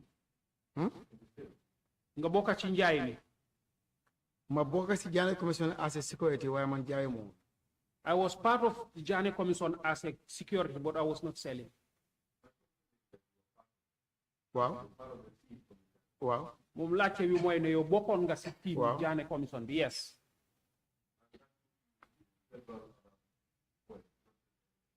te loolu daf la yóbbu ci yeneen place nekkut MSA rek. that's true dëgg la. Yes, that's true.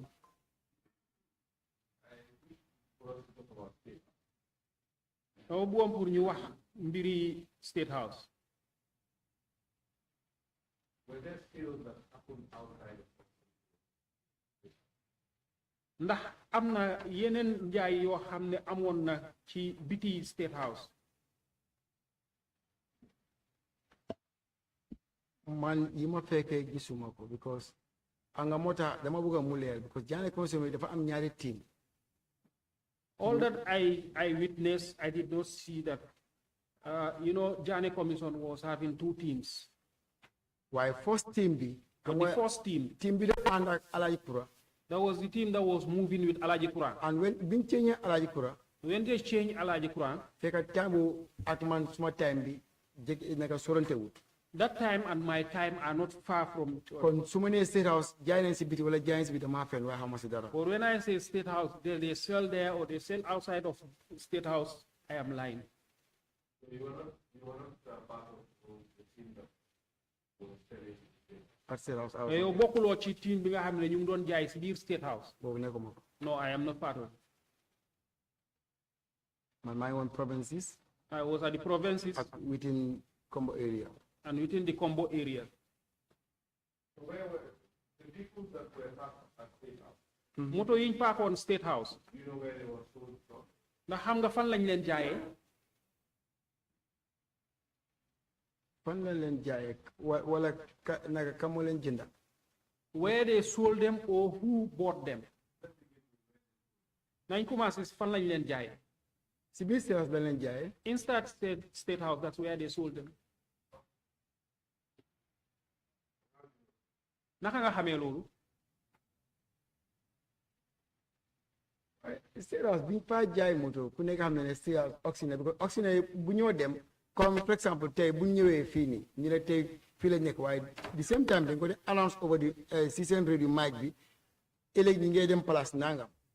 State House when they were selling. non auctionnaire gars yi auctionnaire la wax. waaw auctionnaire su ñoo auction comme tey ñu ngi fi auction su ñoo ñëw rapport dañ dee wax si seen mic bi ne ëllëg ñi ngay dem place nangam. The auctioneers normally when they are doing their auction, for the end of the auction, they will announce that next time we are going to X place. Okay, for more.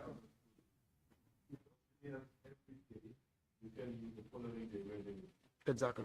ci li ma dégg ci wax bi mooy ñi doon def auction bés bu nekk dañ dee wax ëllëg fan la ñoo defi auction. waaw. Yes. te noonu nga ko xamee ne State House fa lañ ko jaayee. Exactly. Exactly. You know who bought assets from State House? ndax xam nga kan ak kan ñoo jënda ay bagage State House. ñi fa jënd bagage yoo xam ne ni mun naa koo wax for sure. The ones who bought assets there that I can say for sure.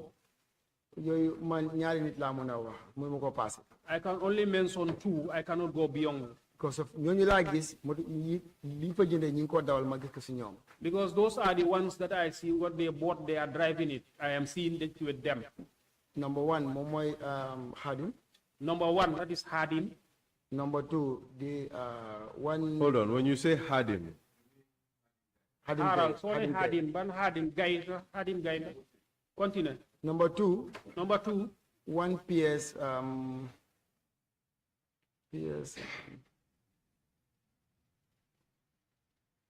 it's a PS at State House. He also buy a Benz then there. Number two, one PS at State House. He also buy a Benz. Black Benz, but PS, Black Benz. PS Sala. PS Sala. He buy a black Benz. He bought a black Benz from the auction. It's these two I can say this now a new general Benz on the auction. A motor rather on the auction. These are the two that I can say bought vehicle at the auction at State House. I know you know my next question. xam naa ne xam nga lan mooy nekk si suma beneen laajte bi. Because xam naa ne yow nit nga. te doo mun a nekk si ñaari place. te naka nga xamee ne moto yii nii State House lañ leen jëndee. As far as I know, and I work State House, comme que xam naa li ma xam te liggéey naa State House. As far as I know, and I work at State House. moto Yaya Jammeh xanaa ko xam ne xamu ko de. Yaya Jammeh's vehicle, maybe somebody who does not know him. But so who gisee rek nga xam ne li moto Yaya Jammeh. Well, if you see the vehicle, you know that this is Yaya Jammeh's vehicle. Yaya Jammeh du jënd scrap. Yaya Jammeh does not buy scrap. Amul scrap. He doesn't have scrap. But Sergeant. Well, Sergeant.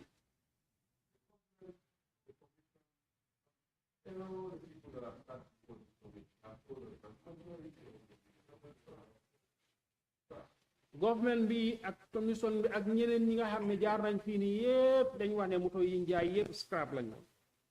waa ku nekk ak sa or li ci gën a bëri scrap lañ woon. ku nekk ak sa point of view ni nga di label scrap maybe man ni ma label scrap ak ñoom ni ma label scrap du benn. People have their point of view. Maybe the way I am labeling scrap and the way they are labeling scrap is not the same.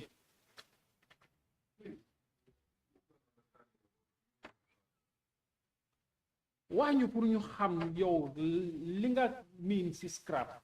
Man li ma xam si scrap mooy. What I know about scrap is.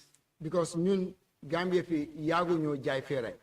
Because in the Gambia here, the way when we start selling scrap is not long. Tamit Indian yi ñëwee leen start di jaay scrap.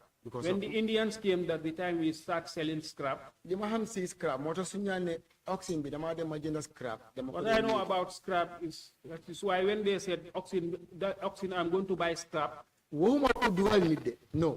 I'm not saying to put somebody in trouble. Waaye li ma xam loolu lay wax. But what I know is what I am saying. Scrap mooy loo xam ne du musa dawaat in life. Scrap is what you know never be wrote worthy. Li nga ko doyee next time mooy da nga ko dog into pieces. What are you going to do with it is you're going to cut it into pieces. You melt it again. They will melt it again. Waaye soo nee scrap. So if you say scrap. Nga jënd ko 2-3 days mu daw. You buy it 2-3 days, it run. No ko oil scrap. How can you call that scrap? So moo tax ma deny the word scrap. How man yéen ñi jàng no nga waaye man dama ko That is why I deny the word scrap. I don't know if some of you are educated, but me, it is not scrap. In fact, when it comes to this issue, you are somebody I would equivalent to a PhD holder. And I would give myself a high school certificate when it comes to talking about vehicles. Because you are the expert. So if you tell me that the narrative that others are giving us is false, I will tend to believe. Because you are a professional mechanic. Because you're a professional mechanic. Or rather a trained mechanic. Isn't that so? Well, because yes, the reason why I said that dama janga si jigen bi fi nekkon ki togon fi dan dafa dem sapo whatever gis scrap. I learned from the lady who was there, who was here, who said she went to Sapo and she saw scrap. Mom scrap waaye man ñi nga ñu ko demon arrange. Mom, for her she can say yes, it's scrap, but for us though, that went there to assembly. Those scrap ñun Gambians ñu feel ci bop, I will say this for free. It's not scrap. For us, the Gambians, we are the one who term that as scrap. We are the one who fail ourselves. I don't care. If they want, if I go out, let them say Jagne is the one who said it. I don't care. Because so okay, hold on, Mr. Jagne.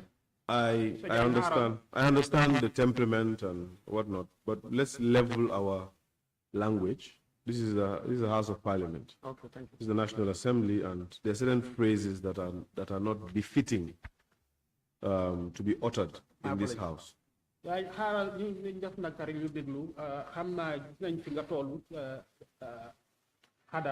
Waaye fii National Assembly la am na yenn kàddu yoo xam ne duñ ko war a wax ci biir fii nii dañuy def ndànk rek ñu continuer. So let's be more diplomatic with our words. My apology. Nañ gën a ci suñ kàddu. But by all means, I like your energy. Nañ ko suufel rek. Please keep this energy. Ay ñu continuer ci ni ñuy demee nii. Go ahead. Okay, lima mean by jigen bi lim wax mun na ko degaral. Lima wax ci what I said about what the lady said, I can clarify. Comme lima wax ne no lan don def Kotu rek. Like what I said, what we were doing in Kotu. Da nga dem def sa evaluate.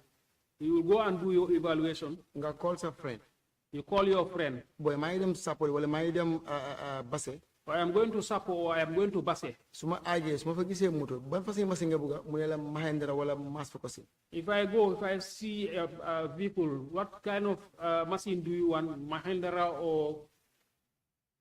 Because of JANNEH commission, ñi fa nekk yëpp sooy demee di woo layman xamuñ dara si machine. Because JANNEH commission, the ones that were there are all lay persons. They don't know machine. ñoom They're like me. sorry. They're like Dañ mel ni us. moom. ok ñoom tracteur yi biñ ko paagee. So for them, the tractors, when they park them, ñoom seen boppa dañ dee génne bagage comme ni ma ko waxee fii rek. they themselves remove parts. Who are they and di evaluators. The evaluators. proceed? suñ ko génnee When they remove them, yow nga ñëw jëndal ko si auction bi $10,000. you come and buy from the auction $10,000. ñu jaar gannaaw jaay la bagage yi let's say $50,000. They use the bagware and sell you the parts for $50,000. all in all mi ngi mel ni am nga tracteur $60,000. All in all, it will be like you have a tractor of nga $60,000. jaay ko $200,000. You sell it for $200,000. it's a losses to the government. They lose it to the government. te lii moo happen now. And this is what happens.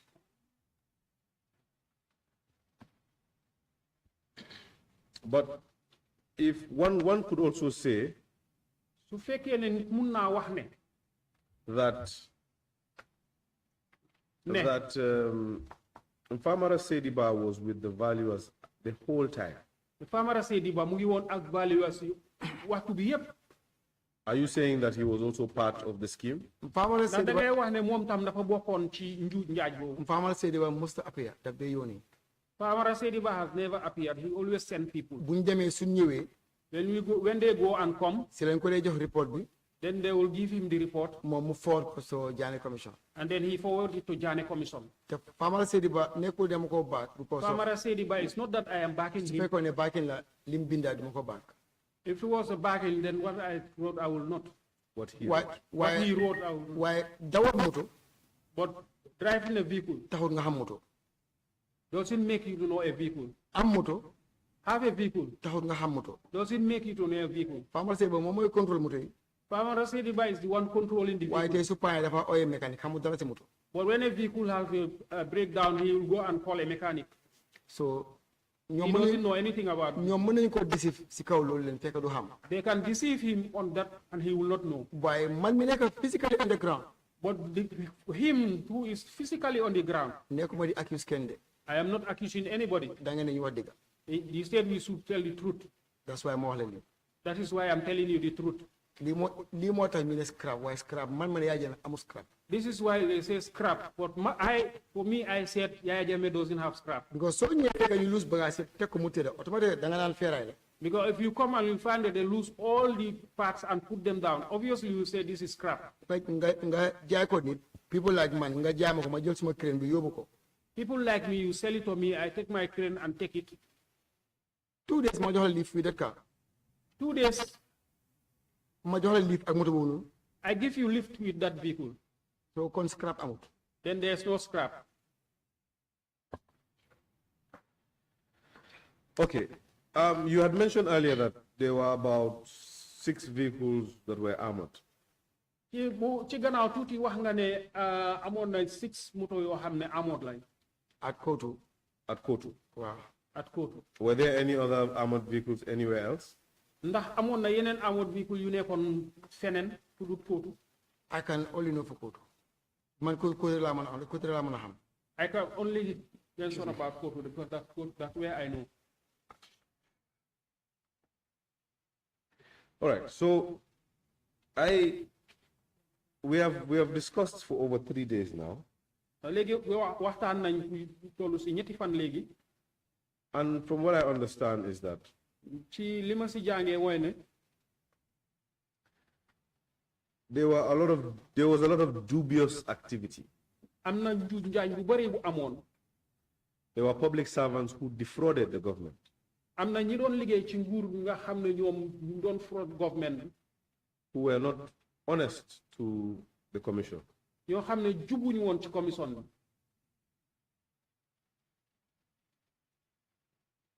But Why? the fact still stands Dëgg ba léegi mu taxaw. that you were given MSA to protect. yow dañ la joxoon MSA pour nga garder ko. But despite your presence, waaye ak sa teewaay yépp vehicles, ay moto tractors, ay tractor other equipment ak yeneen i bagage were removed ñu ngi leen doon génnee without proper authorization. te fekk amuñ ndigal. You see, Sergeant, gis nga Sergeant, if I'm to be very honest with you, bu fekkee ne ma lay wax dëgg rek after lunch especially, gannaaw añ everything you've told me, li nga ma wax lépp I believe. def naa ko gom naa ko gom naa ko. Man sax xam naa ne waxuma loolu. I told you that I did it. Yes, I believe. mu ne gom na ko. The reason I believe, li tax ma gom ko because you could see how our evidence flowed, our conversation flowed. mu ne ko da ngay gis ni waxtaan bi ni mu àndee. You yourself pointed it out. yow si sa bopp sax wax nga ko. And while you tried as much to contain it, te try nga bi nga xam ne yaa ngi ko teg ci yoon. but the fact is people who were stationed at MSA waaye dëgg bi mooy nit ñi defoon MSA had cannibalized vehicles, ñu ngi doon génne ay bagages ci ay moto. have removed vehicles from MSA, génne na ay moto MSA. and have sold parts and vehicles from MSA. te jaay nañ ay bagages ak ay moto MSA yu jógee MSA. You still have to be held responsible for that. loolu noonu yépp sa bopp bi lañ koy teg. Because li ko waral you control the gates. yow yaa yore woon caabi caabi bunta bi. yaa amee woon bunta bi. And you ought to have had a say yow da nga waroon a am kaddu as to who you'll admit ci ki nga wa nangu mu duga and what you can let out. ak li ngay nangu mu génna. Please react to that before my question becomes too long. waxal ci loolu balaa ñoo. Anyway, thank you very much. jërëjëf thank you counsel. dégg naa soxla nga ne bi ñu jógee añ bi léegi. I heard what you said since we came from lunch. But for that of MSA, why I put affaire MSA, For that of MSA, ku la wax ne dañ fa jaay moto. anybody who tells you that he sold vehicles there, fekk nekkul oxin. and it is not oxen, Now is it evidence? let the person bring evidence. Because man yi ma mu ne ku la wax dañ fa génne moto tamit. Because whoever tells you that we remove vehicles from there, moto yi fa génne. the vehicles that were removed from moom there, mooy fekk man yi ma xam ak yi ma fekkee. what I know and what I witness, mooy tracteur yi ma la wax te delloo si nañ ko. those are the tractors I told you and we returned them. And maybe, ak xanaa tracteur bi Duusaano jël. the tractor that Dusano took ak moto yi mu joxe. and the vehicles that were given. te still now moto yooyu su fekkee ne invent bi ñëw na. And still now those vehicles, if the invent come, moto yooyu ñoo fa génne te yooyu jaayuñ leen. ba those léegi are the ñu si loxo vehicles nit ñi. that were removed from there and they are not sold.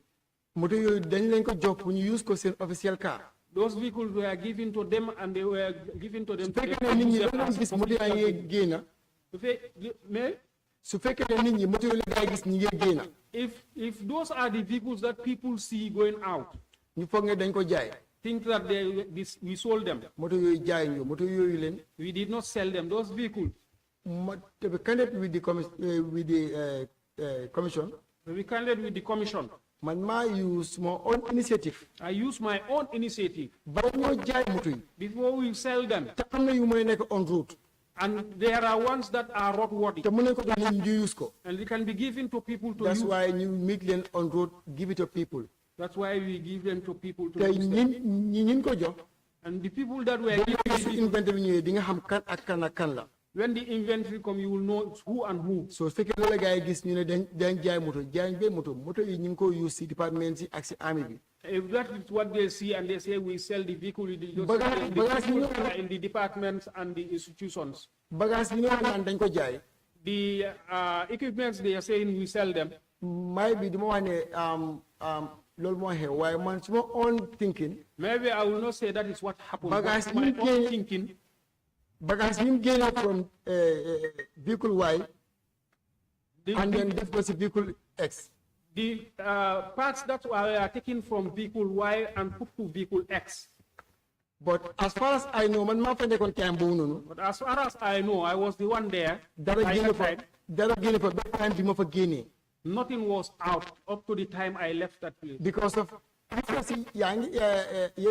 was forced to be moved. Because you are saying after I was forcefully moved. No, I'm not saying he's saying, they are saying, but not him saying it. They are saying I was forcefully moved. But I was the person who they forced move. I was the person whom they forced move. Simply because I would say it. Simply because I would say it. I will say it. Fine. Why I will say it? Because of yes. While I will say the reasons. When we were there. So my calling come so it's a moto. When is it Dabo?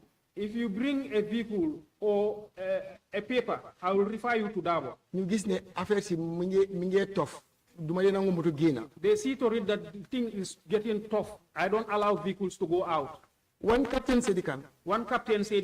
He was the MTO, motor transport officer at State House. He was an MTO, motor transport officer at State House. He first called me Jagne. Jagne, don't buy Kotu Ngenyo. Jagne, don't buy Kotu. Hey, Jagne, did I leave Kotu and come? Maleko, let me say the reason why I'm going to buy Kotu Manyo State House. I said, what is the reason why you say I should leave Kotu and come? My bagas yinga safe. Come on, is it the materials that you are saving? Who asked you to save? My Captain Sedikan, I will say name. I'm saying Captain Sedikan. He was saying it. Maleko, bagasi, demoko protect, demoko buy no land. I told him that this equipment, I'm going to protect them. I'm not going to leave them like that. The same Sedikan. And the same Sedikan. He used to come there. A ferry moto. A vehicle issue. Maleko no. I said no. So moto. If you want a vehicle, Dabo, Commission Dabo. Go to Commission Dabo. Wala Sediba. Or Sediba. So go approve. When they approve it, you come, I give you a vehicle. You know why? You are a corporal, I'm a captain. He told me, Jan, you know what? You are a corporal, I'm a captain. Malako fi rank do work. I told him that here rank doesn't work. So fake it, then you accept proper channel. If proper channel. I don't have a problem with that. Why moto do am? But moto no, vehicle no. Mudam si tro Jagne. He went to Sol Jagne. Turo Jagne. Then State Guard Commander. What you told him, he's the only one who knows. Me, I don't know. The same Turo called me. He's hearing me. I'm talking to the media. He report to my office. He told me, Jan, report to my office. Madam. I went. So bad MSA. He told me that if you don't leave MSA, I will order arrest. I will order for your arrest. And I said, no problem, order my arrest. I said, no problem, order for my arrest. Whilst I was there with the PIU. Whilst I was there with the PIU. They try by all means for me to leave MSA. Be my gain MSA. They must first gain MSA. When they are removing me from MSA, they forcefully remove me from MSA. Sila Delaware battleground State House. Then I went back to State House. Then I have opportunity to travel. Then I have the opportunity to travel. That's the time they bring Fajara Barracks. So I had time. If you remember that time, there was a problem that happens there. I'm a soldier you dismissal or Dahalen for motor you miss at MSA. There were soldiers who were dismissed from the place where there are a vehicle that got missing. MSA. The same problem like I book on White's Mangfa. That's the same problem they wanted while I was there. Chance. I did not give them the chance. So continue in the and if you say a vehicle left that place. du ma ne moto génnu de. I will not say a vehicle didn't go there, waaye moto yi génne dañ leen assign people pour ñu use ko. but the vehicles that left there all were assigned to people to use. ak ñoom seen boppa moto yi ñu waxee ne pour ñu joxe ko comme ñoom Dusano and others. And they themselves, the vehicles that they authorized to give them out, like people like Dusano and others. waaye comme ne dañ fa jaay moto. Like we sell vehicles there. dama ko weddi. No, I dispute that. I deny it. You see, Sergeant, Mr. Sergeant, you are a very hard man to hate. da nga doon koo xam ne neexuloo bañ. I admire your courage sometimes. sa njàmbaar yaa daf ma neex. But sometimes I wonder where that courage is when dama dee jaaxle fan la njàmbaar yaa bu nekk. when things are missing. Bu dara réeri. For example, when you followed the coalition boys to For MSA, example, bi nga toppee coalition boys yi MSA. I thought the bravery was lacking. Loolu dana ne sa njàmbaar boobu noonu dafa desoon gannaaw. When it was in Brufut, the bravery was there until the gates of MSA. biñ nekkee ci Brufut njàmbaar yaa bi mu ngi foofu ba ci bunti MSA. Again, with the mechanics that you call sympathizers of the new government, of the current government, right? ak mechanics yi nga oo ne sympathizers yi current government bi lañ. You refer to them as the coalition boys. nga ngi leen di ooyee di coalition boys. Why couldn't you stop them? Where was the bravery once more? lu tax mun loo na stop ana woon sa njàmbaar yaa bi. Where is that Sediba that we have come to love? ana Seydou Ba boobu noonu bu. Sorry, Sergeant Jagne rather. ana Sergeant Jagne boobu noonu nga xam ne dañ ko nawoon.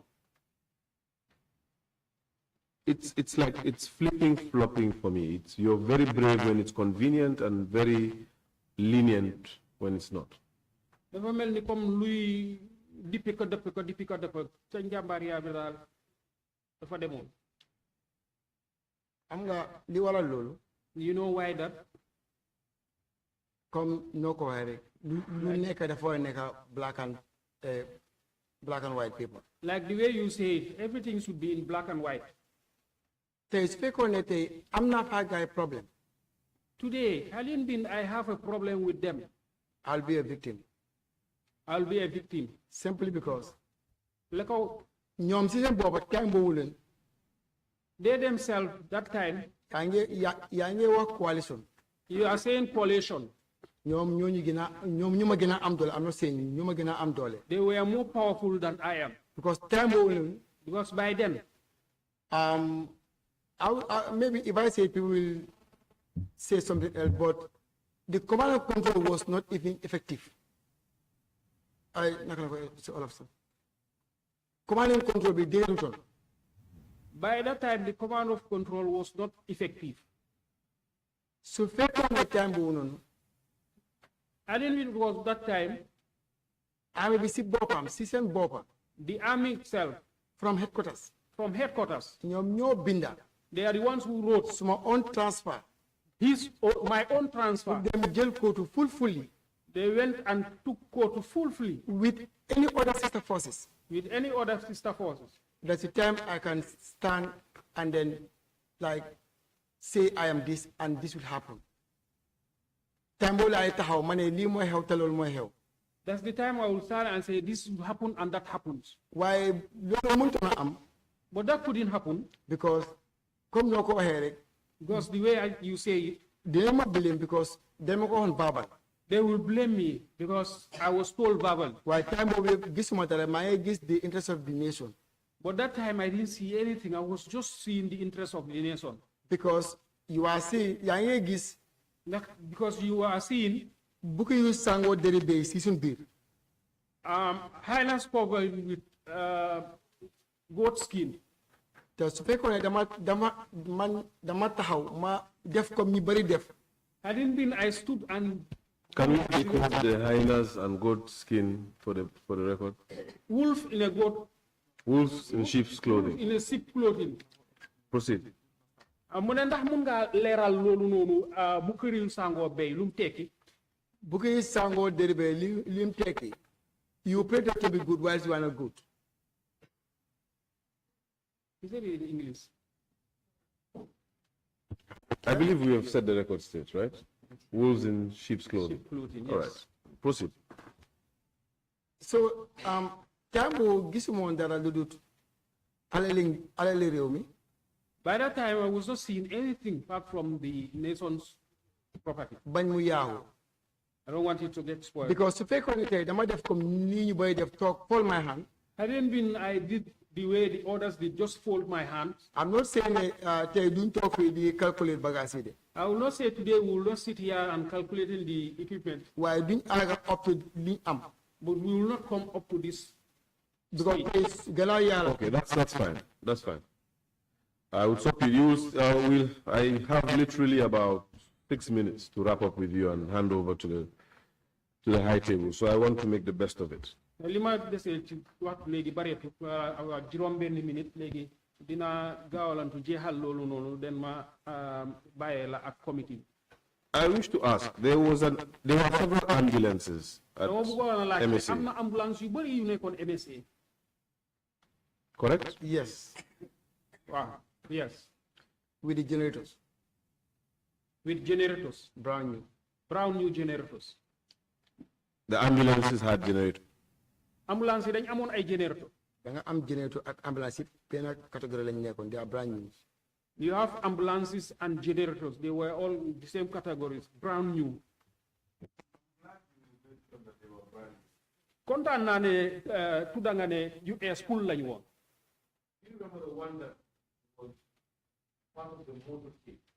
Ndax fàttaleku nga benn bi nga xam ne mu ngi bokkoon si motokéet bi presidential motokéet bi. Wow, maa ngi ko remember. Yes, I remember you. Pajero. The Pajero. The ambulance boobu ki ko jëndoon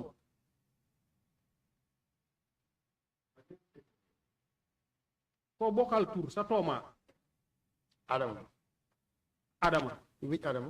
Which Adama? Turam mooy Dr. Adama Sala. Ndax fàttaliku nga ko? I cannot recall.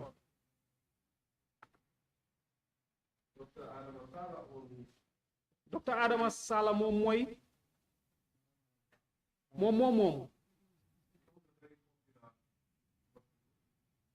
mu ngi am lopitaan boo xam ne dafa siiw.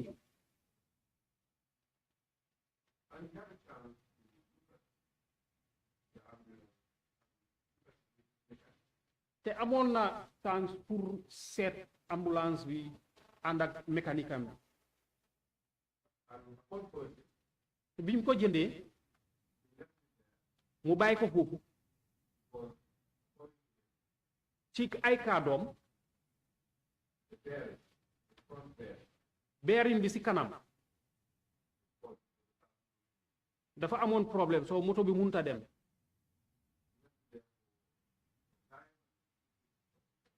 mu bàyyi ko foofu noonu ci diir mu ñëw jël si ko yóbbu ko mu ne waaye moto bi mu jënda dem nekkut moto bi nga xam ne moom la ñëw jël foofu noonu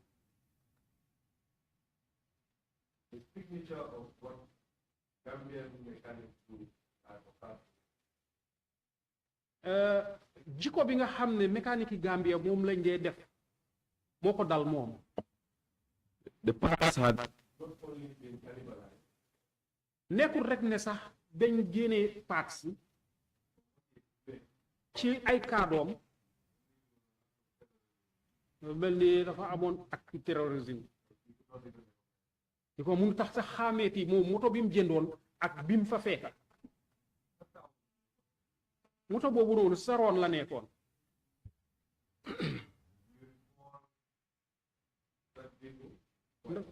ndax mun ngaa fàttale ko moto boobu. Okay, so waxee ne ambulance.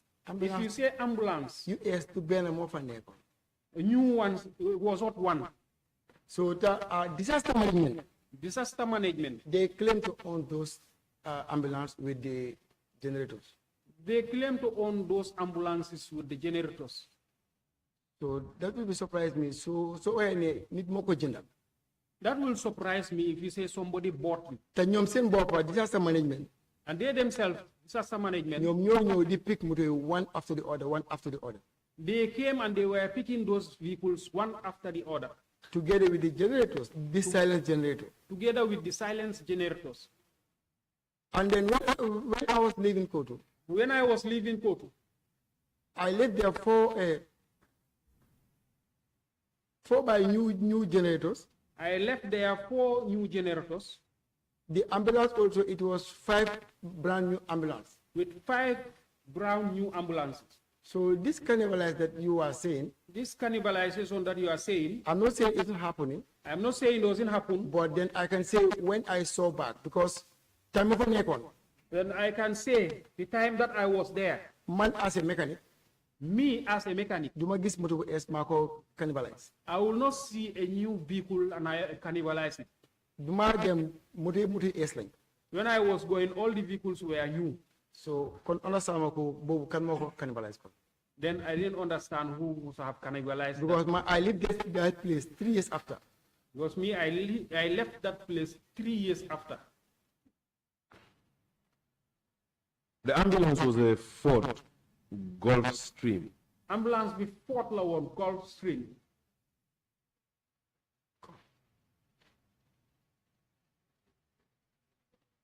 Hadn't been I have the picture.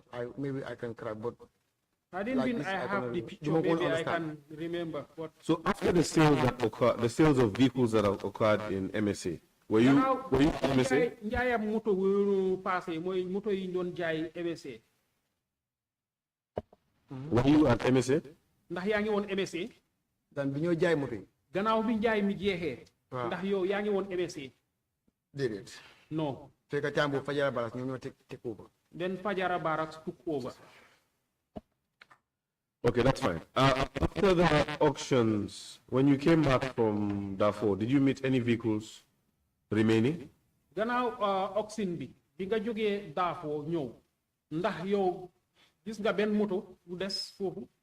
Delluwaatuma Kotu ba biñ ma appay ne pour ma dellu waaye after si ñëw naa 2 years 3 years bala maa delluwaat Kotu ñëw ma straight ma dem Kotu dama ñëw straight ma report Kanifing. Banjul, sorry. I didn't go back there. When I came from Darfur after 2 years, 3 years, when they offered me back, I went to State House. I believe he said Banjul. Banjul. I went to Banjul. Yeah, Banjul State House. Banjul doesn't necessarily equate to State House, but that was my next question. Banjul tekki wut ne State House waaye loolu doon nekk si suma beneen laajte bi. Okay. Ndax bi nga delloo MSA ndax gis nga foofu yeneen benn moto. A single neko. They were all gone. Ndax yëpp a demoon. A single neko. Ndax da nga jël benn moto yóbbu ko kër. Yóbbu ko kër. Bi ma demee Kotu moto neko fa bala yóbbu. When I came. Ndax dama yóbbu moto kër. Déedéet. Ndax da nga yóbbu benn moto kër. Yóbbu benn moto sama kër. No, I did not take any I vehicle. didn't take any vehicle at my house. I didn't take any vehicle. Because the vehicle I was using, motor bi ma doon use pickup. The vehicle I was using, the pickup, After dama ko hand over to Sediba. after I handed over to Sediba, Pickup Mitsubishi because ñaar la woon. the Mitsubishi pickup, there were 2. Benn bi député bi ñu ha job moo ko doon use. Benn bi Sediba's deputy, Noah Job, was Benn bi using man it. maa ko doon use. The other one I was using it. Waaye dama ko later hand over to Sediba. And I handed it over to Sediba. I don't leave any vehicle in my house. I didn't leave anything in my house. The vehicle that you're driving now, Moto bi ngay dawal léegi. is it a government vehicle? Ndax moto nguur bi la. Since I came from Darfur, I don't drive government vehicle. Depuis ma jógee, since I came from Darfur, I didn't drive any government vehicle. Okay. That's fine. Sorry, can I use myself?